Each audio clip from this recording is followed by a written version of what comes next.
Good afternoon, everyone. Welcome to council meeting for the 27th of November 2024. Excuse me. Can we commence our meeting with our usual karakia, please? Excuse me. Thank you. Whakataho ki te uru, whakataho ki tonga, kia mā kina ki uta, kia mā taratara ki tai, e hiaki ana te atakura, hei tio, hei hoki, hei hohu, tia hei. Thank you, and welcome, as I said, to staff, to councillors, to those watching or listening online, and to the members in our gallery. Thank you for your attendance today. We do have a couple of apologies. Councillor Hori Tapa is on Zoom. And I don't know, she hasn't knocked down. Okay. It advised us she was going to be on Zoom. Okay. Okay. And Councillor Boyle is also on Zoom.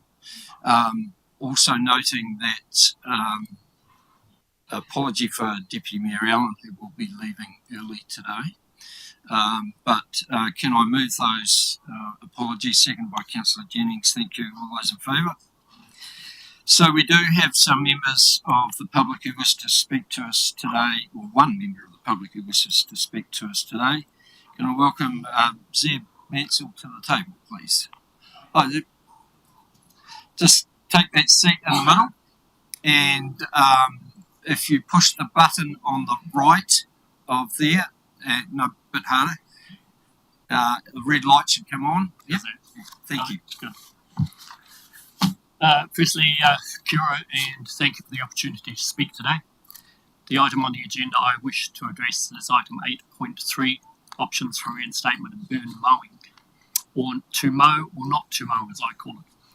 There are four options given there. I won't go into the details of each one. Option A is do nothing.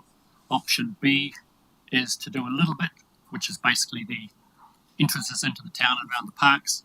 Option C is a little bit better. It goes as far as cutting 300 square metre berms. Mine's 400. And option D is to full reinstatement, which is the one I'm heading towards. Under option A, firstly, in the benefits of option A listed, it says there will be no requirement to consult further. I don't really see this as a benefit. It's the council's, a requisite of the council to consult with people, and a complaint is consultation. Pages 528 to 538 have an ongoing flow of complaints coming into the council, all about the burn mowing. Also mentioned as a risk for the not mow is the revelation of, and I quote here, revelation of further unintended consequences that the council does not currently have the capacity to understand. I've given this quite a bit of thought and come up with a list of some of the unintended consequences. There will be the ongoing refusal of some landowners and businesses to mow the burns. They just won't mow it. I've had this told to me by many people. They will not mow it. It's not my land. Unsightly berms will continue to be seen. It's possible damage will be done to the grass berms and to the council trees by frustrated ratepayers. Gentleman in particular has a cabbage tree council owned on this berm. He needs to rake the cabbage tree leaves away before he mows the berm. He doesn't want to mow the berm anyhow, and it's possible poison has been put on the grass to stop it growing. There'll be increasing complaints and anger from ratepayers, which will damage the HDC reputation. There is be increasing blockage of drains and gutters through increased input of grass and plant matter from or badly maintained berms. This is simply because the people who actually do mow it will have small domestic lawn mowers, no mulching capability, small catches, and they won't really be concerned about the road or the footpaths. If they're willing, they will mow the lawn, but many just do it out of frustration and they're exhausted when they're doing it, and will stop mowing them. The health and safety risks due to litter and animal feces building up on the long berm grass. Residents leaving town. That may say far-fetched, but I have talked to one lady who will leave town. She has an 800 square metre berm. It's bigger than her property. And if you consider where there's a house and a garage and a garden, it's about 4 or 5 times the size of the lawn she has to currently mow. The effect will be on house prices and selling times as berm size becomes a plus or a minus when buyers consider buying a property. We bought our section knowing we had enough to look after. In fact, it is too much, which is why the berm outside our house has not been mown. I cannot mow it. I have trouble with arms, shoulders, and when I contact the council website, I get told to go and see WINS. Yeah, does that imply that the people having trouble mowing their berms are the elderly, the retired, or people on benefits? It's not right. I would mow it if I could. Well, I wouldn't mow it if I could, because I can't. I'm not even thinking about it. Ratepayer happiness and satisfaction will plummet. It's getting quite... People are really uptight about this. There's potential risk of injury and property damage through vehicle accident caused by long grass obstructing vision. That is already becoming apparent in 2 or 3 sites around Foxton and Foxton Beach. That's about the size of some of the berm grass around my street, and that's one of the smaller pieces. You're a small child walking through grass this high, stepping out onto a footpath, onto the road. You may not be seen. It is a health and safety issue. And the HDC Council will in fact have to create a policy and employ personnel to control the uses and users of the berms. Somebody's going to have to enforce the restrictions that are already placed on the berm. You can't grow on it, you can't do anything with it. The berm is actually listed as a public place. So anything you can't do in a public place, you can't do on your berm. So if you want people to buy in, as is mentioned in paragraph 18, uses of the berms, it will cost money to have people to look after these policies.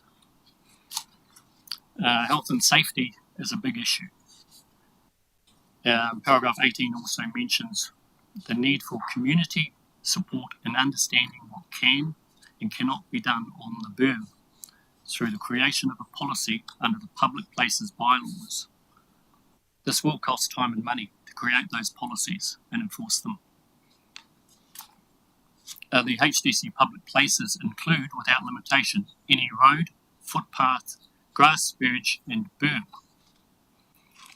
And the purpose of the bylaw is to ensure public health and safety is maintained. If the berms aren't maintained satisfactorily, health and safety will become an issue. And currently, is it actually possible that the council may be in breach of its own policy through not mowing the berms? Does the HDC have to actually create a policy or change the status of the berm from a public place before it can actually instruct another third party, the adjacent landowner or business owner, to cut the berm? Is there any legal status for doing this? Is there a policy? That's a question I would like answered. Yes, and in my opinion, the only way to go is for option D, the total reinstatement of berm mowing. If you work it out on a $240,000 budget with 17,200 ratepayers, it turns out around about $13 a year for ratepayers to have their berm mowed. That's about a couple of tanks of gas for my lawnmower if I was to do it.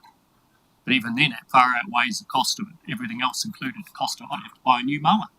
I'd have to get someone to do it for me. The costs go on and on. Far outweighed. I think the council should go back to full reinstatement of berm mowing and not open the can of worms that it will open by not mowing them. Do we have any questions? Zeb. Okay. I'm sure your views will be taken into consideration when we debate the topic a bit later in the agenda. But thank you for your time and appreciate the amount of effort that you put into making that submission. Cheers. Thank you. Cheers.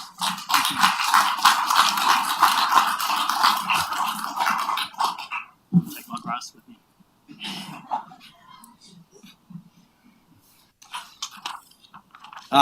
Moving on, we just checking no late items. None. Any declarations of interest by any councillors today?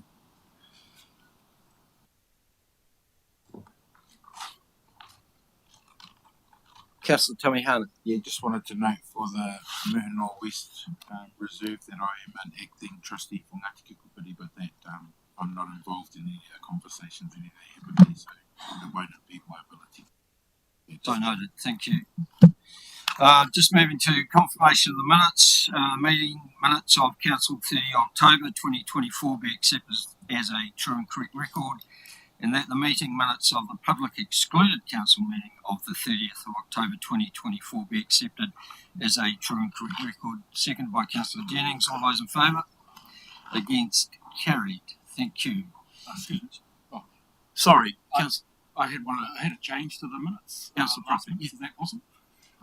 Sorry, which? To the last minutes of the last meeting. The 30th of October? Yes. I don't think my conflicts declaration was accurately recorded. It didn't actually state that I had no conflicts in relation. We can fix it. Yeah. I'll fix it. All right. So noted. So it will be fixed up. All right, moving to our first item on our agenda proper is the petition of Deborah Betts, Pat O'Sullivan and 779 others in regards to the Waikawa footbridge process. So welcome Deborah and Pat if you are here. Just you today, Deborah, thank you.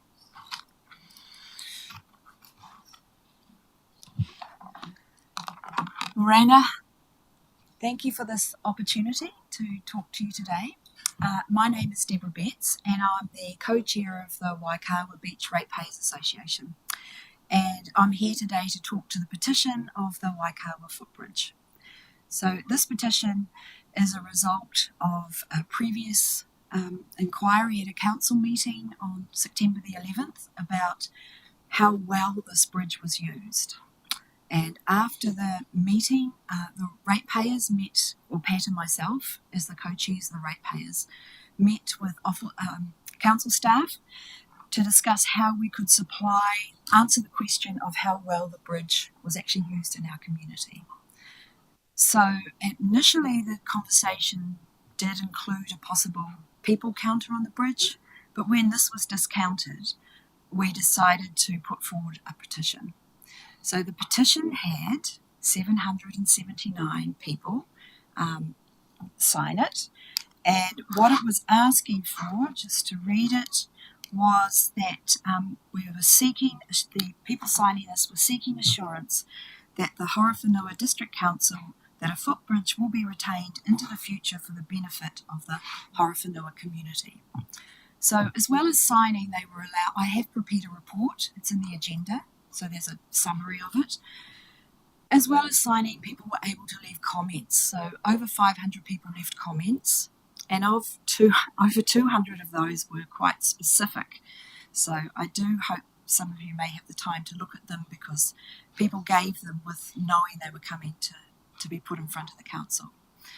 I did, because that's a lot of comments, I did go through and do a little bit of thematic sort of analysis on those, and there were three main points that were being made. So one point was that the bridge gave people access to the northern end of the beach, which they saw as a very special beach. One, for its environment, it's got a forest, it's got a river walk, goes out into the sea.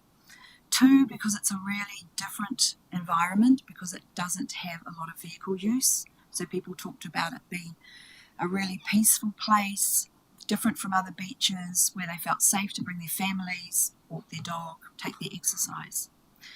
A second point that people were making was around the bridge being a community asset.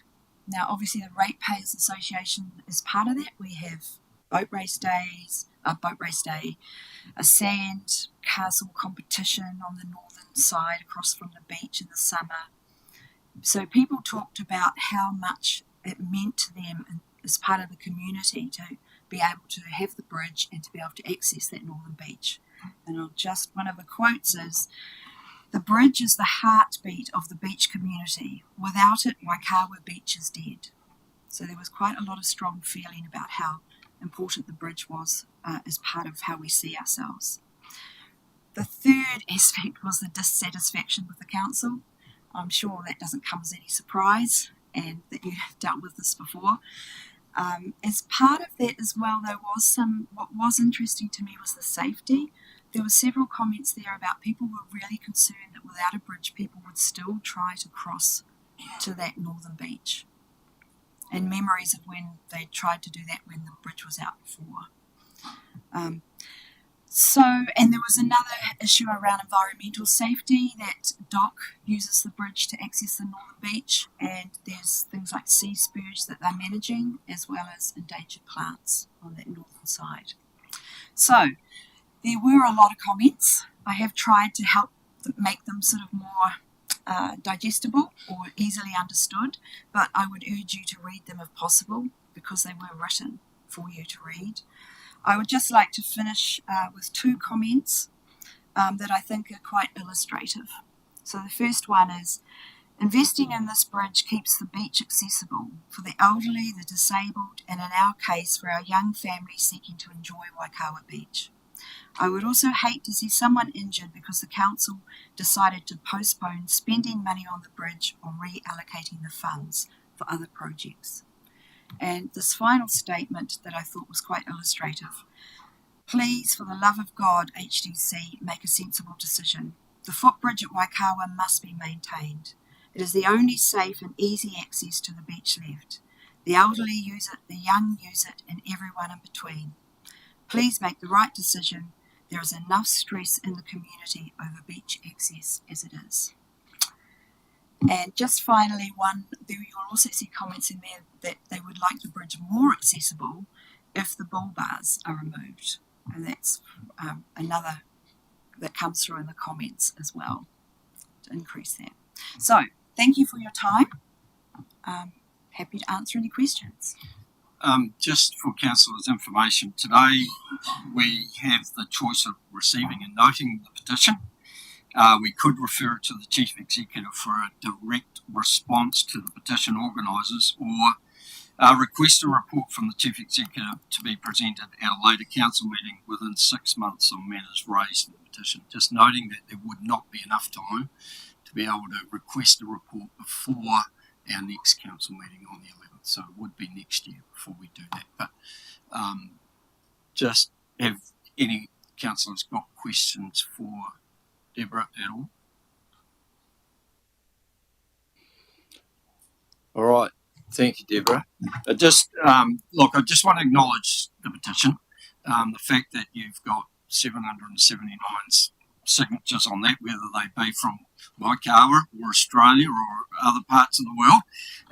It is, good to receive those views and to understand from our community what they're thinking about the bridge. As you know, there is obviously a lot in terms of the bigger picture in terms of that decision, but just want to acknowledge that.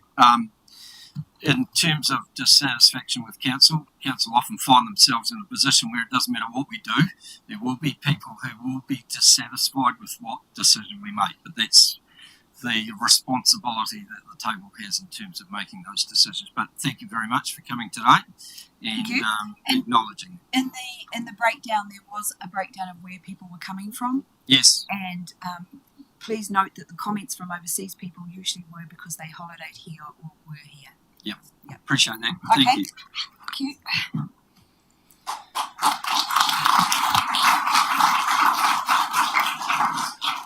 So just for procedure, we have a recommendation that the petition of Deborah Betts, Pat O'Sullivan and 779 others be received and noted. Moved by Councillor Olsen, seconded by Deputy Mayor Allen. All those in favour? Against? Carried. Thank you.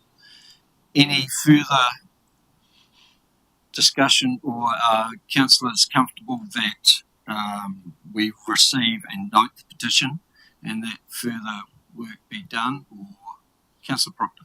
I'm just wondering whether we do explore asking for a report within the next 6 months, as there's been a number of issues raised over the bridge funding and confusing that issue with also vehicle access and other things occurring in Waikawa as well. Yes. Councillor Jennings? Yeah, thank you, Mr. Mayor. Yeah, well, look, I take the view that the issue of the replacement of the pedestrian bridge is connected to other decisions that council will make in terms of vehicle access, and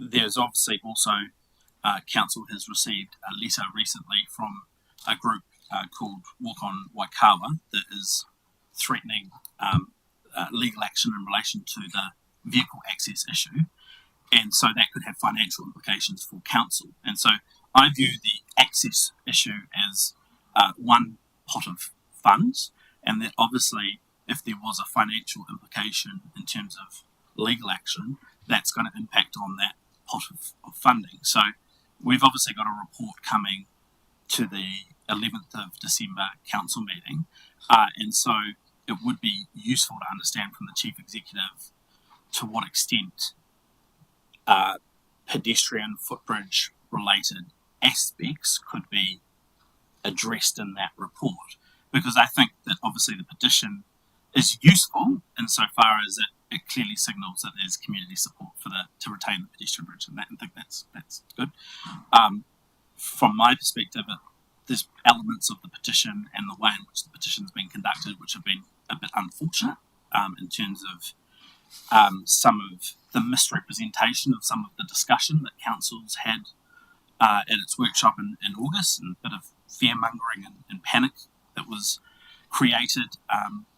And so I think that to the extent that we can, having the pedestrian footbridge covered in that report of 11th of December would be useful, so that at least councillors could perhaps signal whether there is support or not, and I'm sensing that there is absolute consensus that there is interest in principle, retaining and funding the upgrades and maintenance of the footbridge.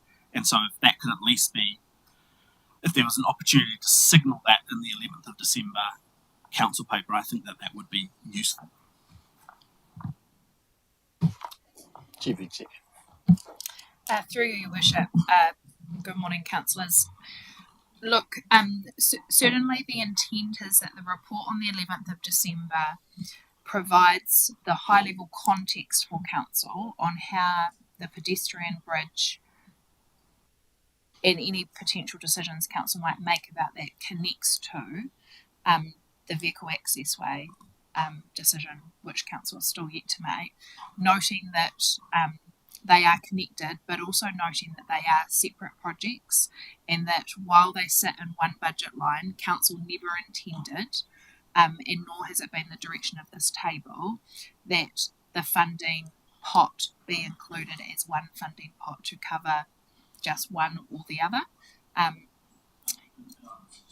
No, and I'm not suggesting you are, Councillor Jennings, but I suppose I'm trying to use my answer to also remind everyone that yes, it sits in one budget line, but that budget line is intended for council addressing the investment required in the pedestrian bridge and any investment that may go into vehicular access at Waikawa Beach. We're not going to be in a position on the 11th of December to provide full technical advice to council around the cost to upgrade the bridge. Like we're just not ready for that, but certainly understand that for you as elected members to make an informed decision on the 11th of December around vehicular access way, you're going to want some advice on how it connects. So our intention is to cover it off at a high level, but certainly to Mayor Burney's earlier point, should the table request a report off the back of this petition, ultimately we were going to be bringing advice to you in time, but we can't deliver a report of this particular petition to the level that I think is required by 11th of December.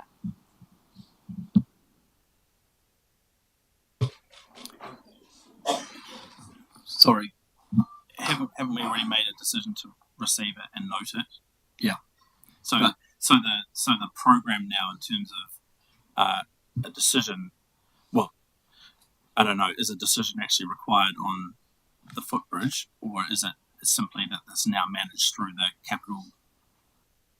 I mean, that's what I'm trying to get, right? The decisions are financially linked, and so either we're taking the view that the footbridge is part of our capital program and will then be managed through the capital steering group, or council will need to make a decision that yes, it wishes to retain the pedestrian bridge, step one. Step two then is about design and costing, because that's what's relevant to the overall discussion on budget.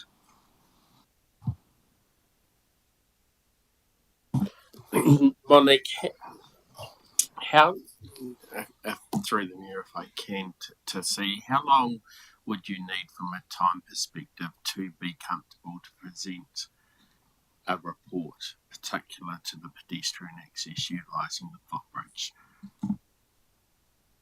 I'm just going to defer to Mrs. Winiata on that. Thank you for the question, through you, Your Worship. We have already done some, we've already asked for some advice from some engineers regarding the footbridge. However, I'm mindful that the agenda for the 11th of December goes out next week, and I'm not confident that we will get that advice within a week. Therefore, I would suggest that it would be the first meeting back in the new year. Because I guess the sense around this is when we look at the petition, it says an assurance from HDC that a Wakawa footbridge will be retained into the future at the benefit of the Horowhenua community. And what we've heard and what we've received from the in terms of the petition is seeking an assurance that that bridge isn't going to disappear, or there isn't not going to be upgraded to remove that access. And that in reality was born from a conversation around this table where optioneering was discussed. It wasn't a clear direction, as you've noted, but that is an option that this council wanted to pursue. So I think that the quicker we can get to provide the clarity for the community that we can provide the assurance, the better. And personally, I'm comfortable with our first meeting of January, February 2025 in order to be in a position to provide that assurance to the community, noting that hopefully that message will clearly be accepted as an acceptable response while we continue to work through the vehicular access in the interim. I just want to reiterate that our workshop in September specifically said that we would keep the two issues separate. And I don't think there's been any change to that view. So I am actually comfortable that September the 11th we will discuss, December the 11th, discuss the access issue. And if councillors wish the Chief Executive to bring back a report for that February meeting around the footbridge, then I would seek some direction from you to say that that is what is required.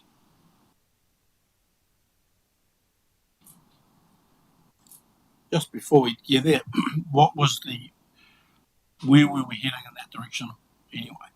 Because I understood from walk around last week that ultimately would happen, that a report would come, discussion with the officers around what the options might be in terms of replacement of a bridge and the costings, etc.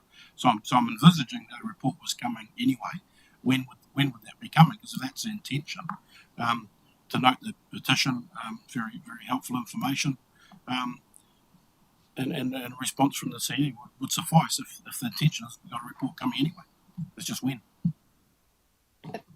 Yeah, through you, Your Worship, I think it's a good point, Councillor Brannigan, because what the petition almost can imply that we weren't going to be doing this work, or we weren't going to be having this conversation, and actually we were doing the work and it wouldn't necessarily have come to council because it forms part of our capital projects program that you've mandated the organisation just to get on and deliver.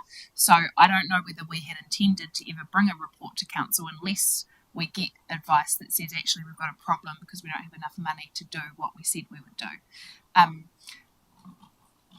However, we would have been keeping the capital projects steering group in the loop on how we were progressing and delivering that work.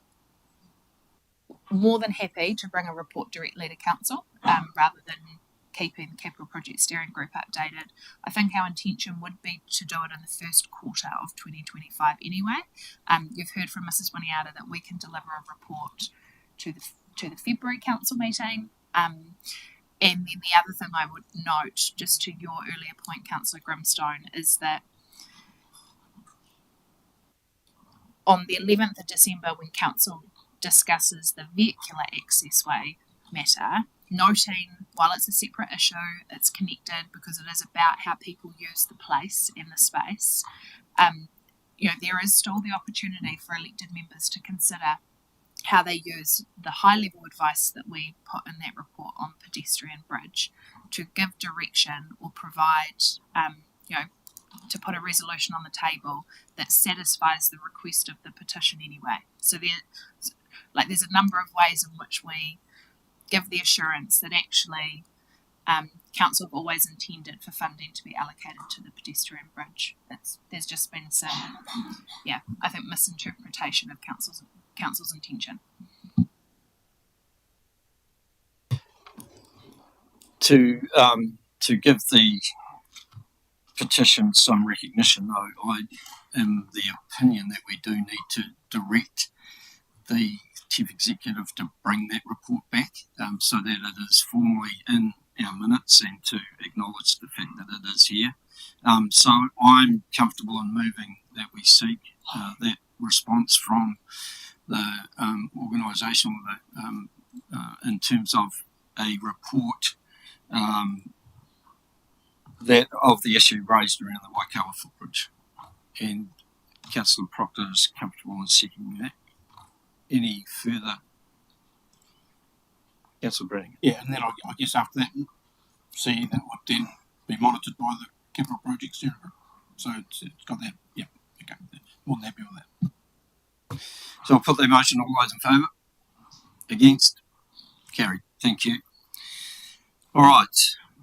Our second petition today is from the petition of Alan Mitchell and 103 others. And welcome Alan to the table. Again, the decision today is about choosing to receive and note the petition, refer it to the Chief Executive for a direct response to the petition organisers, or request a report from the Chief Executive be presented at a later council meeting within 6 months on matters raised in the petition. Welcome, Alan. Thank you. This is not the first time I've been here about this topic, and I appreciate that as councillors you are the meat and the sandwich, but we believe that there is possibly more that you could be doing. Before I go any further, I'd like to introduce Mark Atkin, who is a lawyer who is associated with Fluoride Free New Zealand. If you have questions afterwards, he may be able to look more into the legal situation. We've kept you pretty well informed on the health side of fluoridation. We had a presentation earlier this morning that covered that. It's a never-moving table. Things are changing all the time. We have recently, in the last few days, had the Surgeon General of Florida call it a public health malpractice. So in America, things are moving. We tend to follow what they're doing. And I hope that we don't wait as long as we did to get rid of lead, which was 26 years after the Americans did. We want to move further than that. Just before going on to the petition, I think one aspect of fluoridation that perhaps we've ignored, we've talked about the health and how it affects the body. We don't only drink it. We bathe in it, cook in it, wash in it, it's used in manufacturing, it's everywhere. And where does the runoff go? Into the environment that you guys are always so keen to protect, in streams, rivers, lakes and oceans. So here's an industrial waste that you can't dispose of legally in the air or on land or in the water, but it's going into our environment. So that's another aspect you might not have thought of.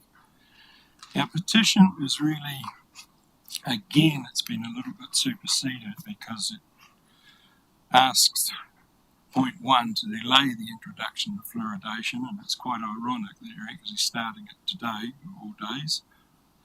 I hope it wasn't intentional, Bernie. No, it probably wasn't, but that's just how it happened.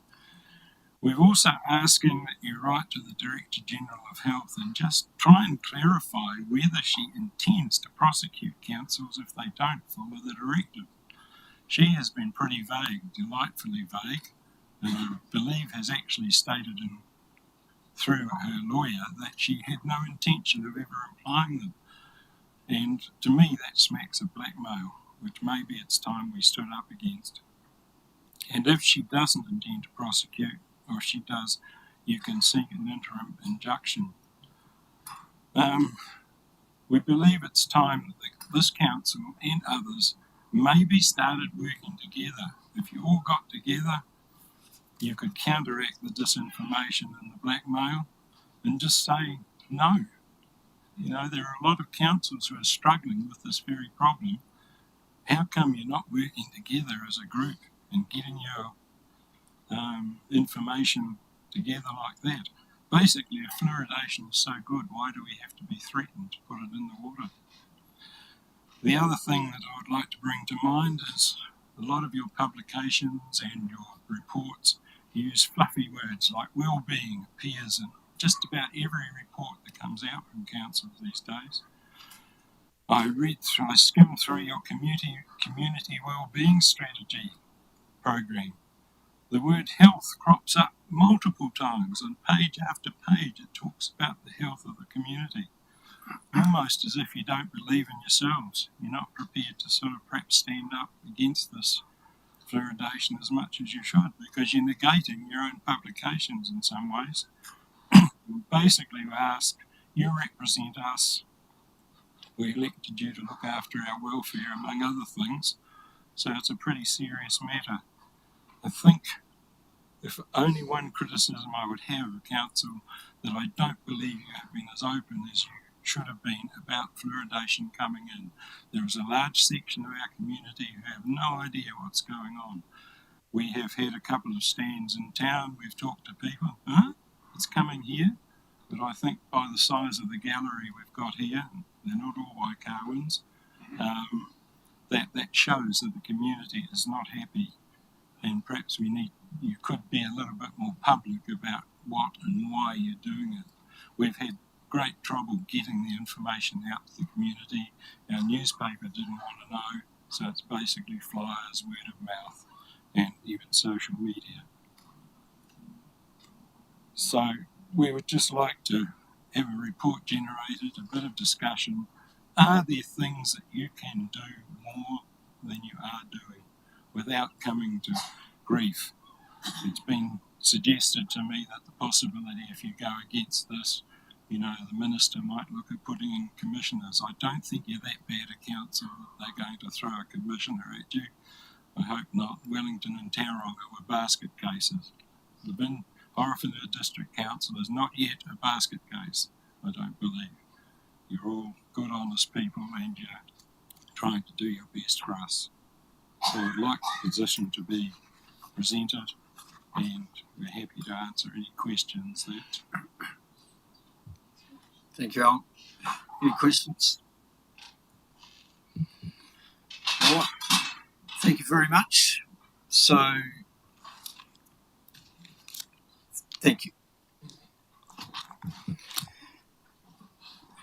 The recommendation is that the petition of Alan Mitchell and 103 others be received and noted. I have a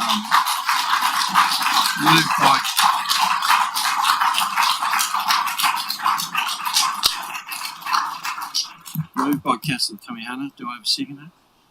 Councillor Olsen, thank you. All those in favour? Against? Carried. Thank you. So, Councillor Barker. Can we, can I ask that we get the CE to do a report on the matters raised?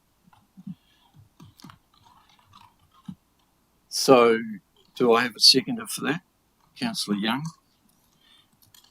So the recommendation is that we seek request a report from the Chief Executive be presented at a later council meeting within 6 months on matters raised in the petition. Moved by Councillor Barker, seconded by Councillor Young. Any further discussion or debate on that? Deputy Mayor. Look, just the question from me is, to what end the matter's already been reported on in terms of the process, the reasons behind the actions that we've taken. So I just need to understand from the mover and the seconder just what they hope to achieve by a further report. It's a genuine question. Councillor Barker. I think that what could be achieved here is actually okay. So that it's like it's a moving game. It's changing all the time in terms of fluoride, and we could argue up and down about whether it's a poison or whether it isn't. But it's not something I think we should be taking lightly, given the controversy, given the big question mark over it itself. I think we do. It would be unreasonable not to take every opportunity to relook at it. That's my view. Yeah, I think it's basically it's a poison. You know, you could say, oh well, in small parts per million and all the rest of that, but we're putting it in the water. I think we have the responsibility to take every opportunity and to ask for as many reports or look into as many options as we can around it. And, you know, the matters raised in the report includes whether there is wiggle room in terms of the legal aspect of it, what we can do about that, asking the Director General if she does intend to prosecute councils. I mean, that's a fair question. So yeah, I don't think that's been asked yet. So that's basically my rationality for it.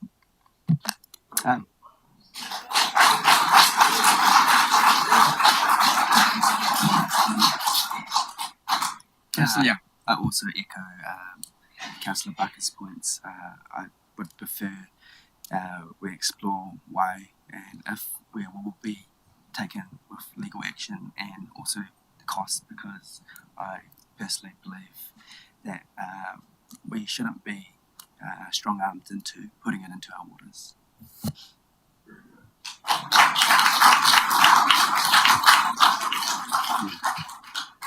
Councillor Grimstone. I just query, I question Deputy Mayor Allens to what effect that directing the CE to bring a report back that largely we've already had is just kicking a can down the road. And I would have thought that providing a direction to the CE, looking at what the petition seeks to do, seeking clarity from the DGH in relation to would they prosecute should this council decide to cease dosing fluoride, is probably the more direct approach and outcome that this petition is seeking. And then obviously subsequent to that, a further conversation by this council pending that response around any steps it may take or seek legal advice around seeking an injunction if the response from the DGH is that they would prosecute.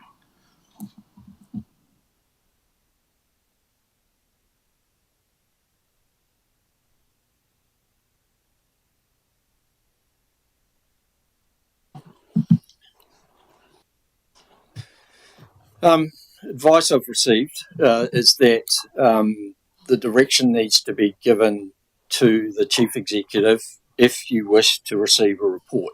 It's not about specific, and within that report there will be obviously responses to what the petition means. So, and Chief Executive has just advised that there would be time before the 11th of December council meeting for that report to be received.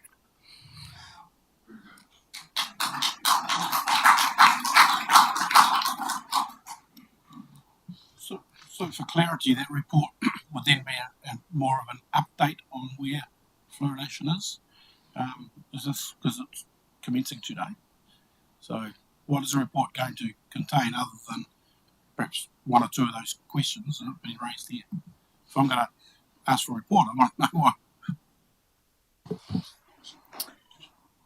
Through your worship, so if the will of the table is for us to bring a report back to the 11th of December, it would be our intention to respond to the requests in the petition and provide you as elected members advice on the advantages and disadvantages of each of those things that have been requested. To some extent, much of what I will be doing is reiterating the legal advice that we've already provided to council.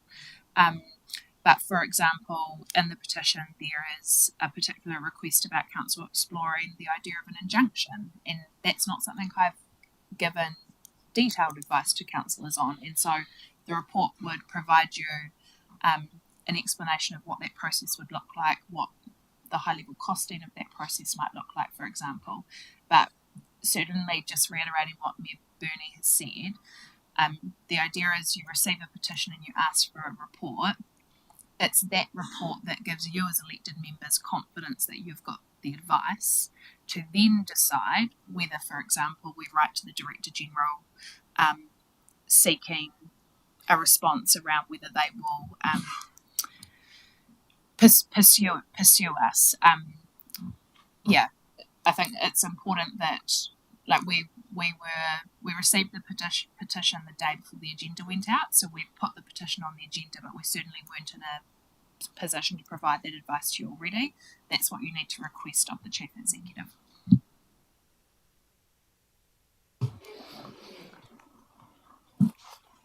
Councillor Timmy Hunt.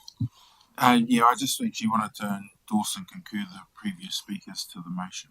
And thank Mike for raising it. Firstly, thank the people that put the petition together and gave their voice to an extremely polarising subject. One which we know fellow ex-councillor fought really hard for this community to ensure that it wasn't forced upon us. So I fully endorse what Councillor Grimstone said, actually, that point one of it is gone. We're already, I think, confirming today that we started fluoridisation. So it's definitely what the legal advice would be for us to cease that fluoridisation for me. But two, we also have to be mindful this council made a decision to provide an alternative source, and we haven't provided that at this point in time. We have? Oh, it's online today, is it? Okay. The tap is complete and available. And that's here in Levin? Correct. So anyone in the district has to come to Levin to get untreated water? Correct, because it's only our Levin water supply that we are fluoridating. Right. So with that in mind, I'm very aware that there's other parts of our district we need to provide to in due course as well, but I'm fully behind the intent of the motion and the bringing of a report to council.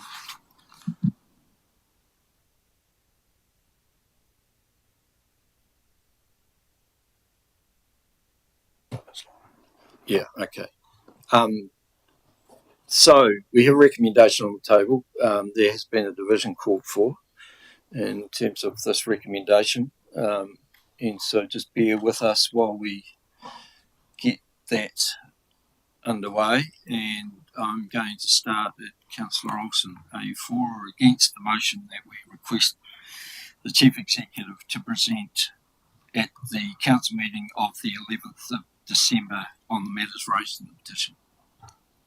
For. Councillor Proctor? Against. Councillor Barker? For. Councillor Jennings? For. Councillor Brannigan? For. I will vote for. Councillor Deputy Mayor Allen? Against. Councillor Young?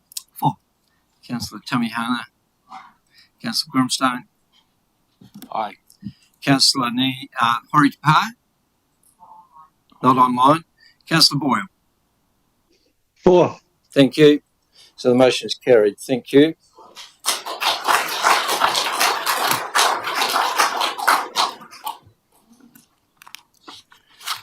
Right. So we now move into the body of our agenda And I was, while the matters that we've already dealt with are significant and important, I just want to remind councillors how lucky we are to be able to make decisions that shape the future of this district. And despite the challenging times we live in, it is still a privilege to be able to be a member of this table.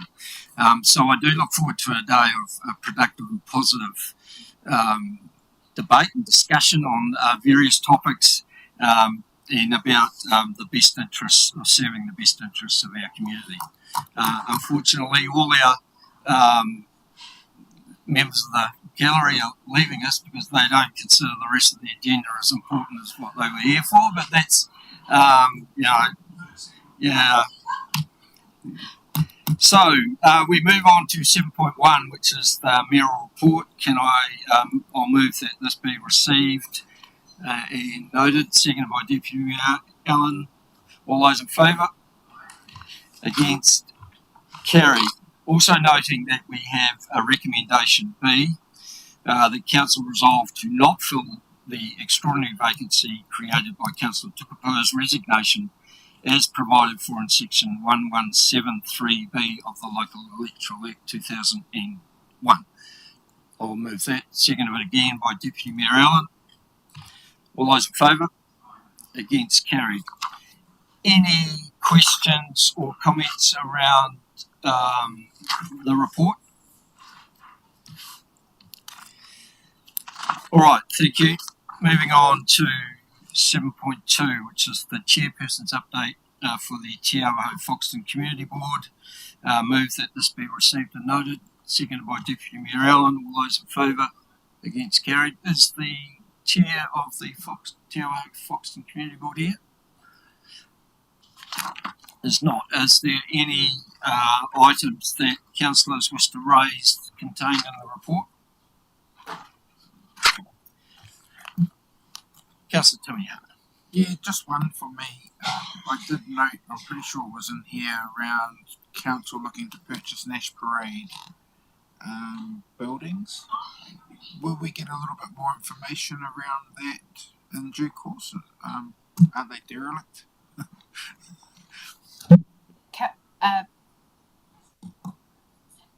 Chief Executive. Councillor Tamiana, I think you might be referring to a public excluded matter.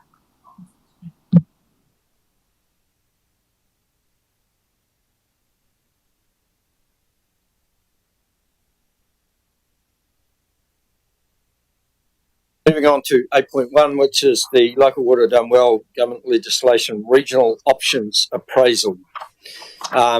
Today we have Dan Bonifant with us, and Kat, are you joining us at the table as well? You're not? Monique's going to lead this. Okay, so while Dan's just coming to the table, can I just move A and B on page 152, that the report Local Water Done Well Government Legislation Regional Options Appraisal be received, and that this matter or decision is recognised as not significant in terms of section 7. Do you want to do A to F inclusive? No, I'm going to do that following the introduction to the report. But, happy to second. Thank you. So moved. All those in favour? Against? Carried. Welcome, Dan. And Monique is, Chief Executive, would you like to introduce the subject? Thank you, Your Worship. Council, I'm going to largely take this report as read, noting that there have been a significant number of workshops as well as a number of engagement opportunities for our elected members across multiple of the regional options that as an organisation we've considered. As an organisation, this time a month ago, we would have been transitioning into Entity C under the Three Waters Reform Model. And it is only this time 12 months ago that we learned of the fate of the Three Waters Reform Model. And so as an organisation, we've had to quickly pivot and respond to the new policy announcement from the current coalition government on Three Waters reform, which is now Local Water Done Well. Councillors, you are well briefed on those policy settings, what it means for us as an organisation, what our world might look like under economic regulation, but also the parameters that have been set by the government in not only the new legislation, but the policy settings that have come out. We've also been arguably in a privileged opportunity where we've had options, and we have taken our time to hear from you as elected members about what is important.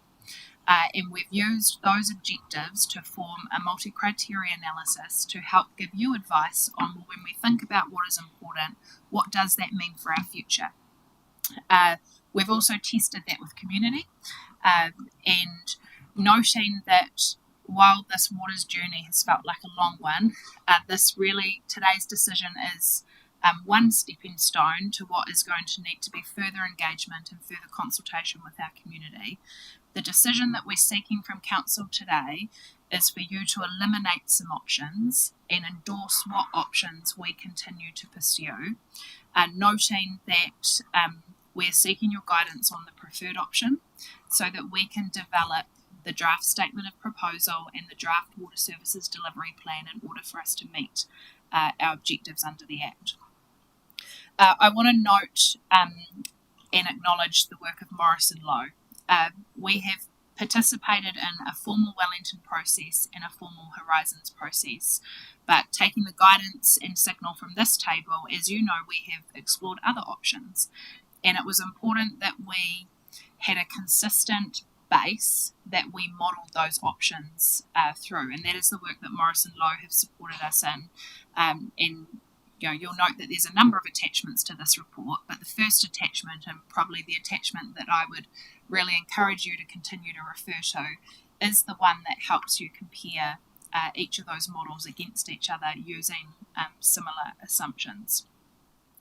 Dan and I are here to answer any questions, noting that we also have the team who have worked with Dan to help pull this together. If I could just make one further comment, and that is, as per my communication with elected members last night, that I am recommending an additional recommendation to this report, and that is recommendation O, which my advice is I'd like you to consider before L, M and N, and that recommendation is that Council, that for any reason, any of the councils that are relied upon for the preferred options that you'll consider before that recommendation, for any reason they do not pursue those options, that Horowhenua District Council continue to pursue a multi-council CCO with willing partners that caters for any combination of two or more councils for consideration in place of any redundant preferred options. Essentially, this is seeking to build flexibility and insurance into any of the options that you may signal are preferred, noting that Kapiti District Council will make their decision tomorrow, and Palmerston North and Manawatu District Council will make their decisions in December. Happy to answer any questions, and we'll defer to Dan for any of the technical ones. Any questions of Chief Executive or Dan? Councillor Jennings. Mr Mayor, with your permission, I'd just like to express a message of appreciation, so not a question. I'll be very brief, if that's okay. Certainly. Just to Dan and the team, because I think that council often gets criticised for using external consultants, and in this particular case, I think that the value that you and your team have brought has been immense, and I have huge amount of confidence and feel really, really informed through the workshops and the material that's been provided. So I wanted to express that thanks to you, genuinely, that it's been very, very helpful, in a really, really good position to make a decision.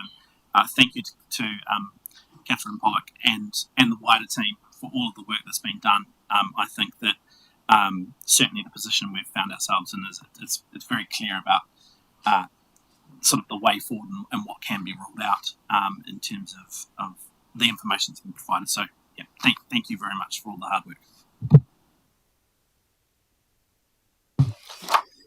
Councillor Browning. Yeah, thanks, Your Worship. This question being from Dan Ormalik. I read, I think last week, from Simeon Brown, Minister, around scale, talked about scale. And if I'm thinking about the Kapiti option, Torowhanu Kapiti option, I think what I read was, I interpreted it right, that there was questioning whether a two council arrangement would provide scale. But you might comment better than me on that, Dan or Malik, if you could reply. I think we've been pretty clear all along that a single council CCO doesn't provide any scale. CCO with Kapiti provides you a little bit more scale, but it's not a significant jump forward. You need a weighted population, and you need a group of councils to really get scale. But that, I guess, inherent in the minister's comments is a belief that scale is the answer. And across New Zealand, I'm not sure that's true every time that the modelling or the group of councils comes together. You've got your information about Wellington, the greater Wellington model, and that's got scale. Whether that's the right option for you or not, I think is reasonably clear in the information you've got. So scale is one benefit of coming together, but I don't think it's the only answer. Further to that, through your worship, if I can add, so the specific reference in the minister's speech was imploring the sector that it was his expectation that councils were working towards a regional model, and the population number he referenced was 200,000. My sense is that the minister is receiving advice from his officials about the concern that exists about the number of councils that are thinking that they can go alone, or the number of councils that are starting to appear as orphans in the process, where they potentially don't have willing partners. Councillor Proctor. Thanks. Just a quick question to the CEO as soon as we've added the new recommendation O. I was just wondering, and then I look at the recommendation L where we rule out the consumer trust model or mixed models. Do we need to consider that in your new recommendation, just not to completely rule it out, despite the consultants already given us good advice that it's probably not a realistic option? Yeah, look, all I would continue to endorse is the advice that we've offered, which is when we think about the borrowing limitations of a consumer trust versus a CCO, it doesn't seem to be a practicable option for council to consider a consumer trust model, albeit it's attractive for other reasons. So I don't think our advice would be for council to continue to consider it in the mix. We really need to eliminate options. I understand that, but considering that there's, it's a small likelihood that we may be orphaned through the process, do we need to rule out all our options right now? I'm sorry, I'll take that back. Sorry.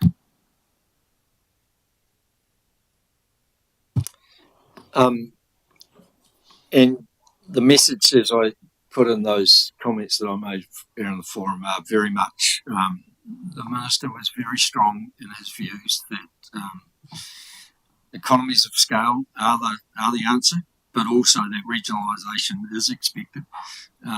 And I get the sense that a number of councils are sort of sitting on the fence and being very cautious in not knowing where to go, because it is a complex and difficult situation for them to be able to understand. But that's why I welcome the advice that Dan and others have given us to be able to understand the different elements of the conversation. And I would not have liked to have been in a situation where we were trying to do that ourselves, but we've had good information.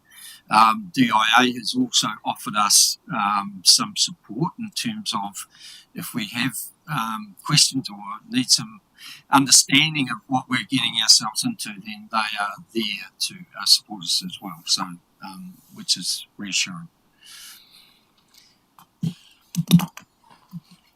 Any further questions? Councillor Tamiana. Like Sam, appreciate the huge amount of work that's gone into preparing these documents. Dan and the team and our council team. I appreciate the clarity. Just something that I was thinking about, and that I sort of resonate with John a little bit about. Do we cut ourselves off completely from options as we move forward? Because I think there's still a bit of risk about potentially being an orphan in this process if we seem to be not diligent in what we're doing. But I also thought about South. There was nothing in the options other than the full Wellington package. But then I thought, well, what about the next council in terms of Porirua?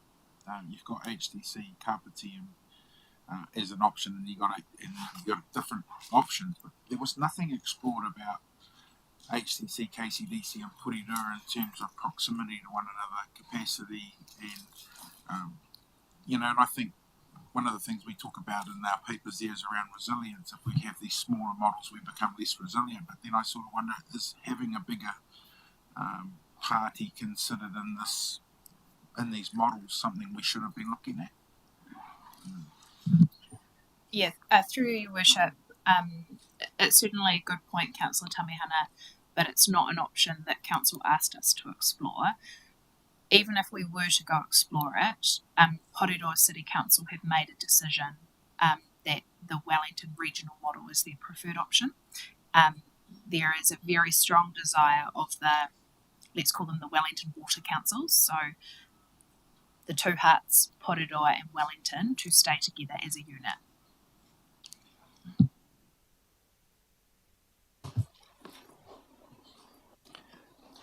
All right. Have you got?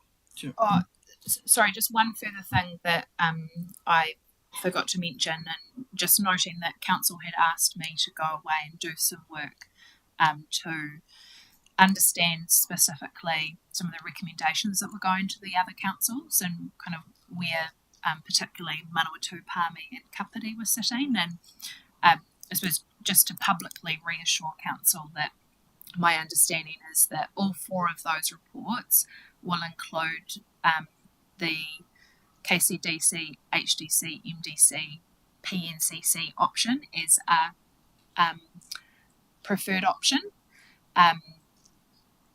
Not necessarily preferred over other options that they are recommending, but it is in their shortlist. And then likewise, the KCDC, HDC model, as I understand it, is also being recommended to Council Kapiti tomorrow for consideration. So I suppose the point is the advice is consistent with the advice that we are offering Council. Councillor Jennings. Are you happy for me to move C, D, E and F in block? I am, yes. Do I have a second, Deputy Mayor Allen?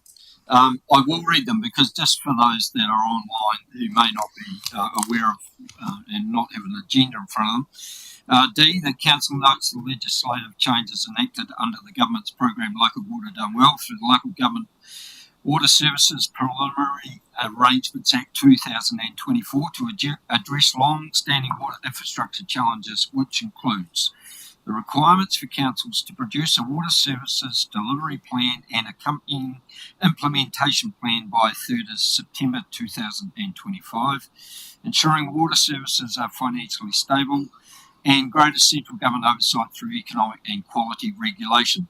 E, that Council notes the Government intends to introduce further water services legislation in December 2024 to be enacted mid-2025 that will establish the economic and regulatory oversight regime for water services. If the Council notes that Horowhenua District Council is required by the Local Government Water Services Preliminary Arrangements Act 2024 to consider and consult with the community on at least two options for the future delivery model for water services, being the status quo model and a Water Services Council controlled organisation or joint services arrangement. Anyone wish to speak to those at all? I'll put those recommendations. All those in favour? Against? Carried. Thank you. Councillor Jennings. Mr. Mayor, it would give me great pleasure to move G, the first limb of G, that Council resolves to discontinue any further work and exit the Wellington Regional Joint Water Service Delivery Plan project, which currently includes Cape Coast District Council, Kororero City Council, Wellington City Council, Hutt City Council, Upper Hutt City Council, Greater Wellington Regional Council, and Marsden District Council. To get his hand up first, so second there. Is there any further discussion or debate on that? Councillor Jen. I think just to add some headlines, I guess, is that the work that's done by Dan and the team, I think clearly shows that the Wellington model for us is not the right fit for our community. It's not in the short-term or ultimately long-term best interest, in my opinion, for our community, which is why I think it is absolutely appropriate to rule that option out at this point and concentrate on the options that seem to have better fit for us in our community. And just to add to that, again, public information, that we would be a very small fish in a very large pond. The ability for our voice to be heard and to influence decision making, I think, would be heavily reduced by this option. And the second thing that concerns me is in terms of the growth that we're looking forward to and how that would be factored in under that larger model, whether that growth scenario would be properly recognised under that larger model. Okay, recommendations on the table. All those in favour? Against? Carried. Thank you. Look, I do want to acknowledge the fact that we were able to explore the option of the Wellington region. We would have always wondered what if we hadn't have. And the fact that we were invited to be part of that exploration, I think, should be acknowledged, and our colleagues to the south. But it has become obviously apparent through the exercise that, as Councillor Jennings said, it's probably not a great fit for us. The scale of the challenges facing the Wellington region are significant. The catch up, the keep up, and the future growth does probably mean that it's a hurdle too far for us. But I'm extremely grateful to have been part of those conversations that we have had with Wellington, and I wish them well in terms of them trying to resolve their future challenges that they have. So thank you. All right, moving on to H. Councillor Olsen. Yep, could I just move H, or the beginning of H anyway? That council resolves to discontinue any further work with it and exit the Manawatu Wanganui Regional Joint Water Service Delivery Plan and Council Control Organisation project, which includes Palmerston North City Council, Tauranga Council, Rangitikei District Council, Wanganui District Council, and Ruapehu District Council.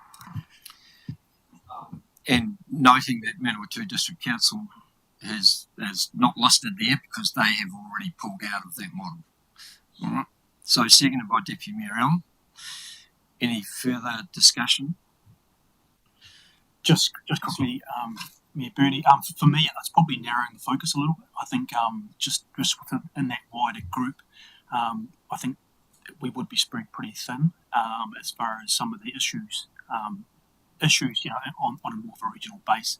So for me, it's probably narrowing things around. As Deputy Mayor Allen said, for our growth strategy within our region, we probably need to, to be, unlike a small fish in a larger pond. So that's what's sort of from me anyway. Thank you. I'll put the motion. All those in favour? Against? Carried. Thank you. Right, we move to recommendation I. So that this one, Councillor Brannigan. No.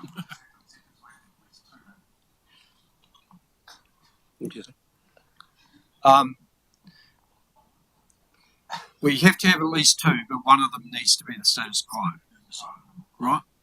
But that doesn't restrict us from actually saying there could be three. Yeah. Okay. What I'm hoping though is that we will get, if we do have three, that there will be a preferred option. Councillor Brannigan.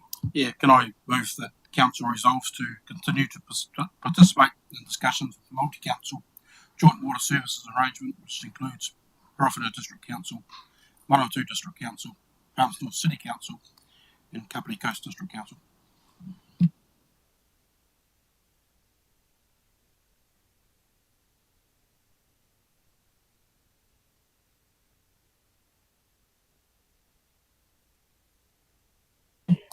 And that council instruct the Chief Executive to carry out further work to fully assess the viability and implications of establishing a multi-council water services delivery model.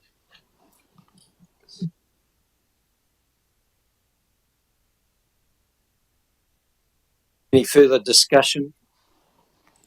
Councillor Brannigan. Just very briefly, because we've done these. This one has always figured highly on the scale in terms of what could be beneficial for us to it establishes that bit of scale, and from all the information provided to us, it always looked like a pretty good model for us. So we're happy to move it and happy to get seconded. Any other comments? Any further? Councillor Tamian. Yeah, I'm half-hearted with this option. My only concern to this option is PNCC, if I'm honest. I am interested in a model of the other three, but I probably can't support this as it sits now with some of the things around PNC and EC what's been put in the report. So yeah, that's my only consideration.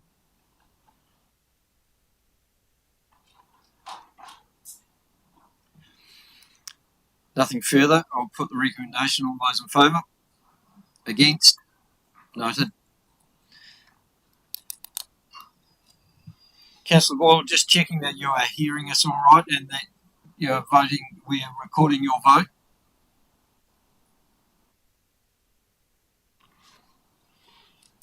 Yeah, I've got you loud and clear. Thank you. You're getting me on the correct votes. Thank you. Councillor Jennings.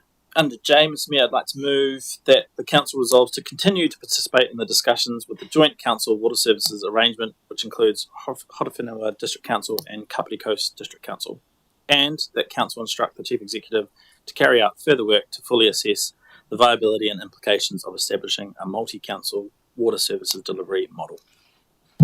Councillor Alston has seconded that recommendation. Anything further that councillors wish to?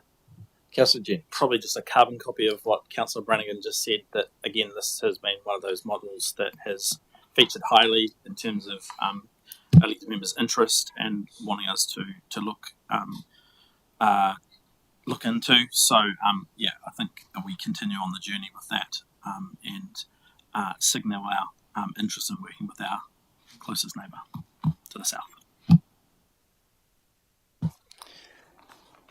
Okay, I'll put the recommendation. All those in favour? Against? Carried. Thank you. Right, we're up to K. No, that's after K. Right, so K is the council notes the Horowhenua District Council Water Services council-controlled organisation for Horowhenua, but does not pursue this option. So moved by Deputy Mayor Allen. Can I have a second, please? Councillor Jennings, thank you. Any further discussion? Put the recommendation. All those in favour? Against? Carried. Thank you.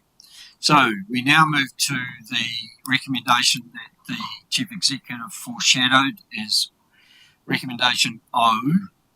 And I'm just going to get that brought up.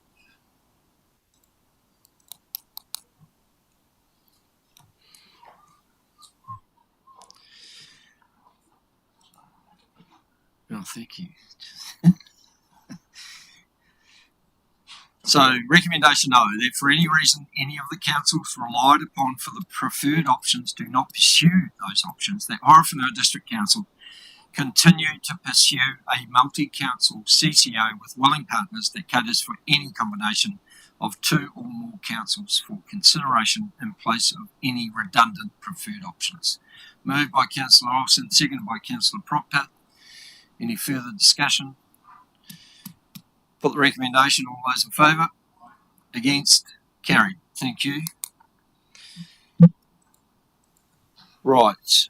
We now move to recommendation L. The council notes the consumer trust and mixed council / consumer trust models for water service delivery for Horowhenua, but does not pursue these options.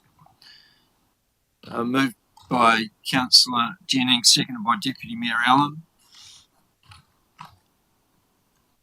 Nothing further? Yeah, I think the Chief Executive's comments around the borrowing capacity is really relevant to rolling this out, and I acknowledge the comments of Councillor Proctor, but given as a council, our debt picture, the need for that debt capacity is paramount. So, yeah, I think that this is the right call to roll this out. All those in favour? Against? So, Councillor Proctor, Councillor Tamihana, thank you. Noted. All right, we now come to recommendation M, which I am going to move that council includes options I and J in the statement of proposal for community consultation, with option I identified as the council's preferred option. Sorry? Status quo is an option. Oh, right. Yeah, including the status quo, sorry. So status quo, option I and option J, seconded by Councillor Olsen. Is there any discussion? Those are the three options that, yeah, but option I is the preferred option. Okay. Yep. Councillor Grimstone. I guess my concern with moving forward with that option is we still don't have absolute clarity around what the alternative option is to go to a community at this point to say that that is our preferred option. So until we actually know the exact makeup of that option and receive advice from it, I actually don't think we can make a decision that that is our preferred option when you're directly comparing it to a KCD HDC model and or status quo. So for me, I would hold back on making a preferred option until that becomes a bit more apparent. Can I just request it to the Chief Executive, based on Councillor Grimstone's comment, the question would be, are we legally obliged to identify a preferred option at this point? Because that would be my understanding that we are, but yeah. So through your worship, as of today, no. But when we take a statement of proposal out to the community, we need to have identified a preferred option. And so the issue is one of timing, and the issue is also one of, I suppose, managing the resourcing that is going into transitioning, and that the sooner we have a preferred option, the sooner we can start preparing the statement of proposal in that way, as well as the draft water services delivery plan.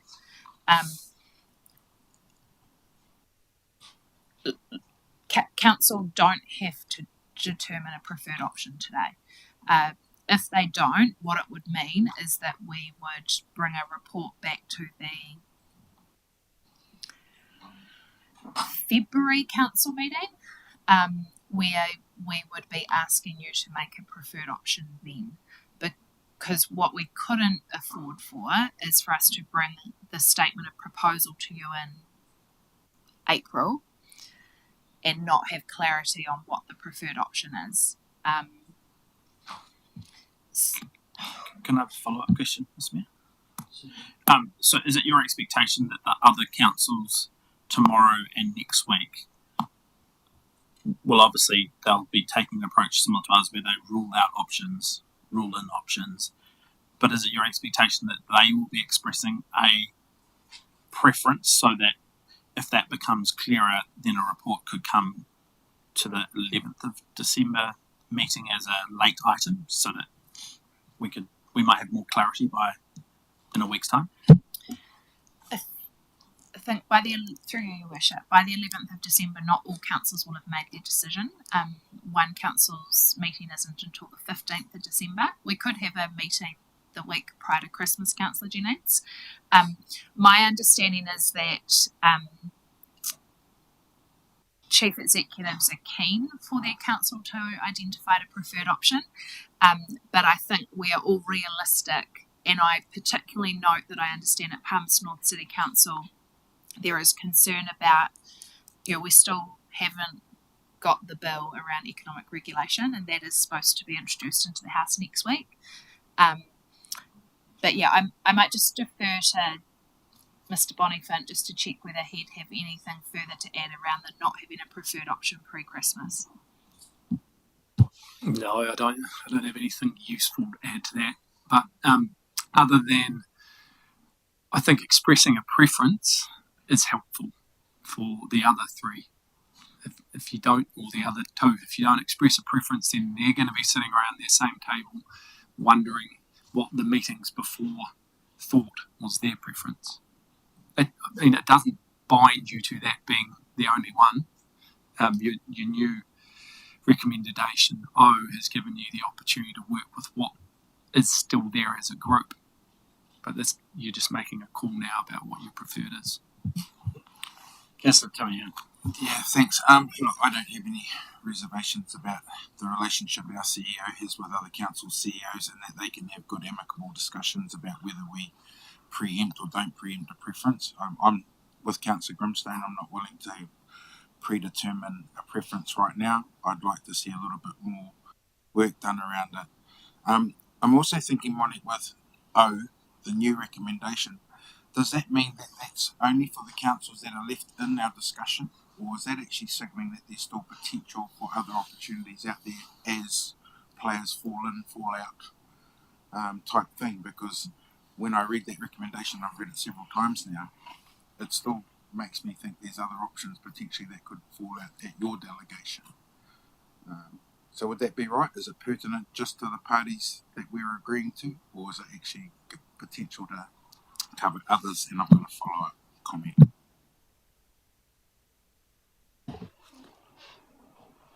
Through your worship, when I shaped it, it was with the intention that it was with those parties that we've already explored options with. So if we think about those councils within the Morrison Lowe report where we understand where they are at, certainly for us to explore other partners like that, I don't think it's completely off the table. I'd probably say two things. One is it would require investment from council because we've not done that work and we don't have the resourcing to do that.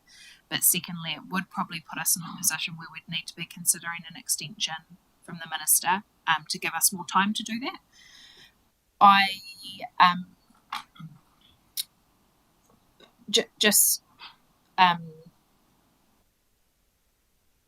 To my earlier point, like just quickly scanning the KCDC report again, there isn't a recommendation in there for them to choose a preference tomorrow, but I understand they are thinking about that.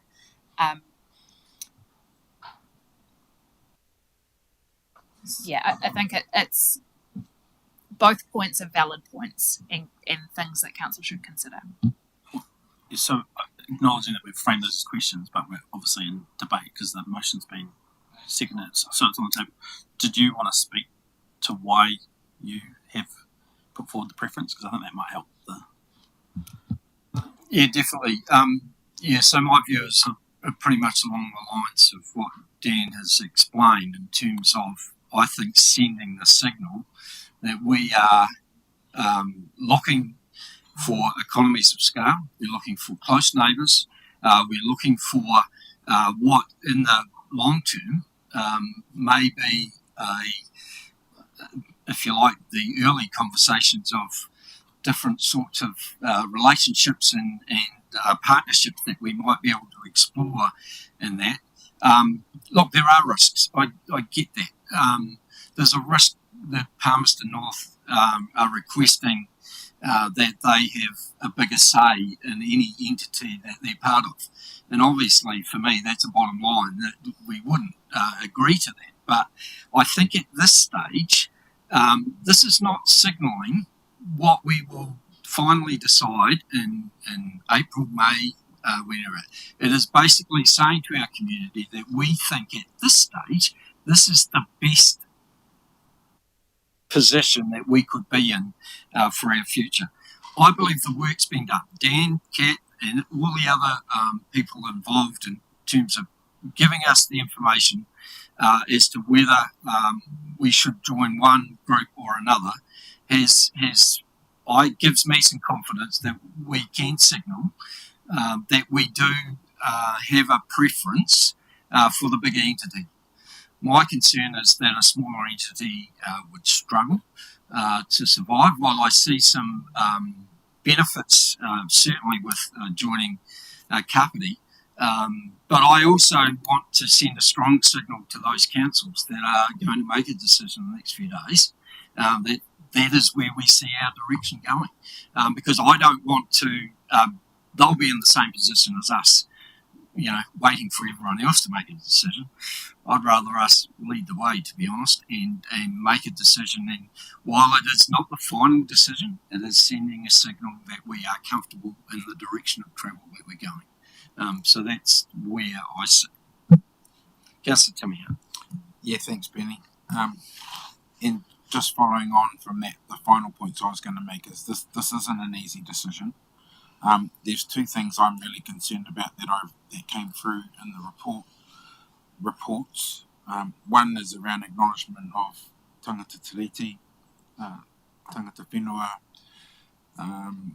and how they're embedded in any CCOs going forward. I'm not interested in token models.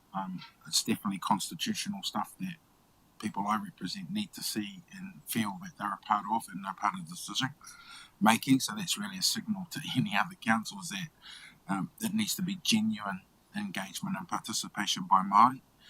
The other one that I was concerned about is in the documents also provided by the consultants was a downplay on land options to dispose of waste.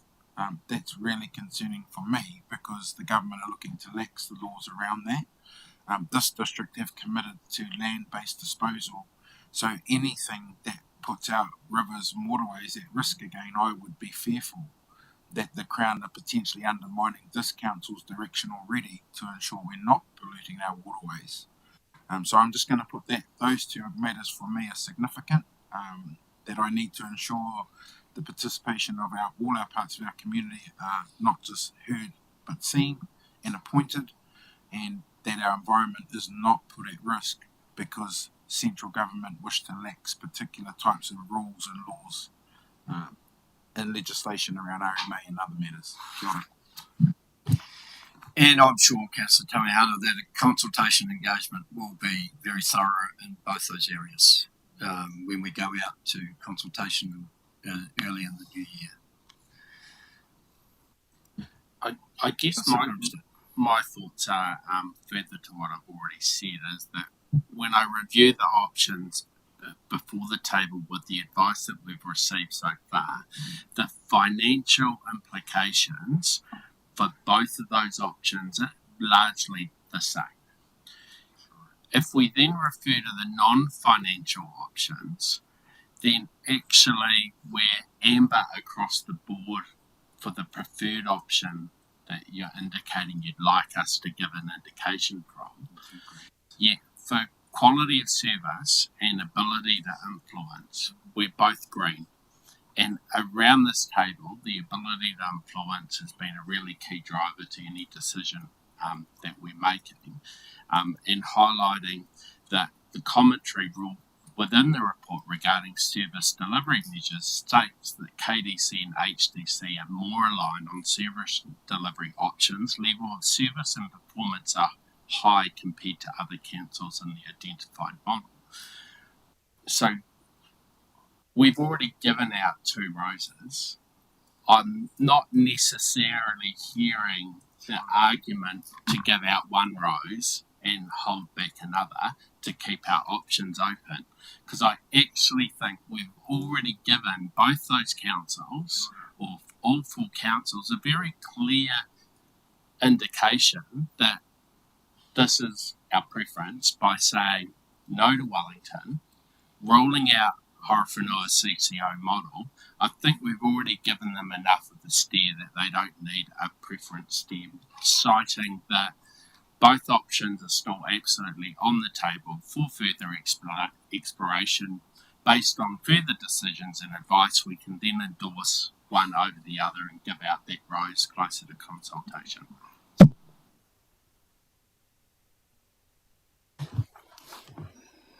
Okay, I have obviously let the discussion go a bit and given people the opportunity to talk more than once on this occasion, but I do want to sort of bring it to a close unless you haven't spoken, have you? Only questions. Yeah. Yep. So all I was going to say, thank you, Mr. Mayor, for profiling why you've put that up as the preferred option.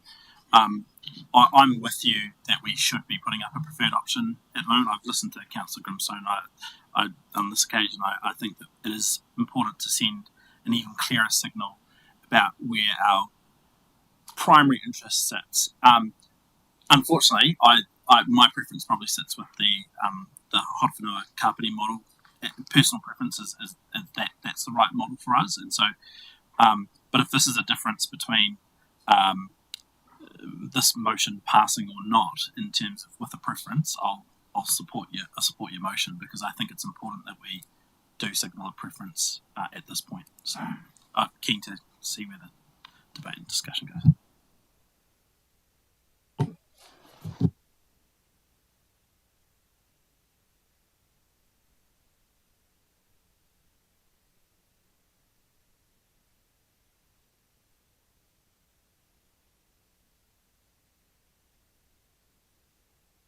Definitely call for a division and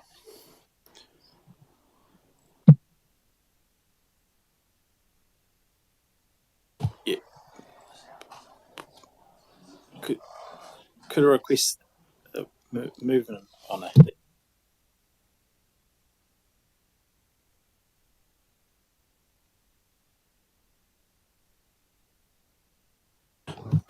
Point. Oh.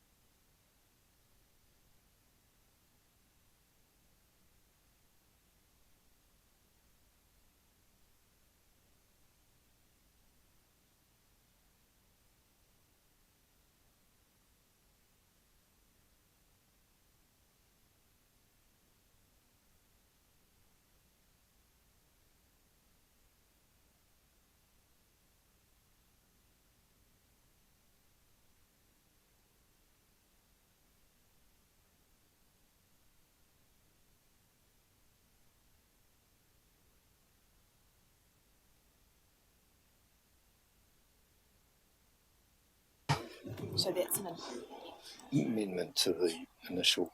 It is an amendment.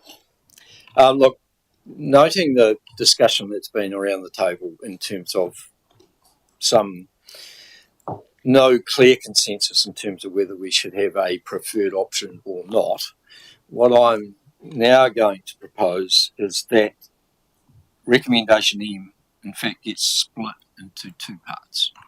So M will now read, and which I'm recommending, that Council include options status quo and I and J in the statement of proposal for community consultation, full stop. Then the second, if that passes, the second recommendation would be if that Council identify a preferred option. Now that is then a decision as to whether we actually make a preferred option, and then if that passes or not, we then make a recommendation as to what that preferred option might be. Understood? Yep. All right, so second, who was the seconder of the original? Councillor Olsen. So you comfortable with that, Paul? Okay. So the recommendation even now reads that Council include options status quo and I and J in the statement of proposal for community consultation. I'll move that. All those in favour? All right, thank you. So moved. So carried. Sorry, yes, Councillor Olsen. Yep. All right, so the recommendation now is that Council identify a preferred option at this stage. Do I have a seconder for that? Councillor Jennings, thank you. All right, and I think we've heard enough discussion and debate as to whether that proposal is going to be passed or not. So I don't think there's anything further unless Councillor Jennings, you wish to speak to it as the seconder. No, okay. So, all right, those in favour? Can I just have a show of hands, please? 1, 2, 3, 4, 5, 6, 7. Councillor Boyle? Is 4. All right, so the recommendation is carried that we have a preferred option. Okay. Sorry? Yes, and Councillor Grimstone, yeah. So, now we need M1 recommendation. That Council's preferred option is either I or J. Is anyone prefer? I'm prepared to move I. Seconded by Councillor Olsen. Thank you.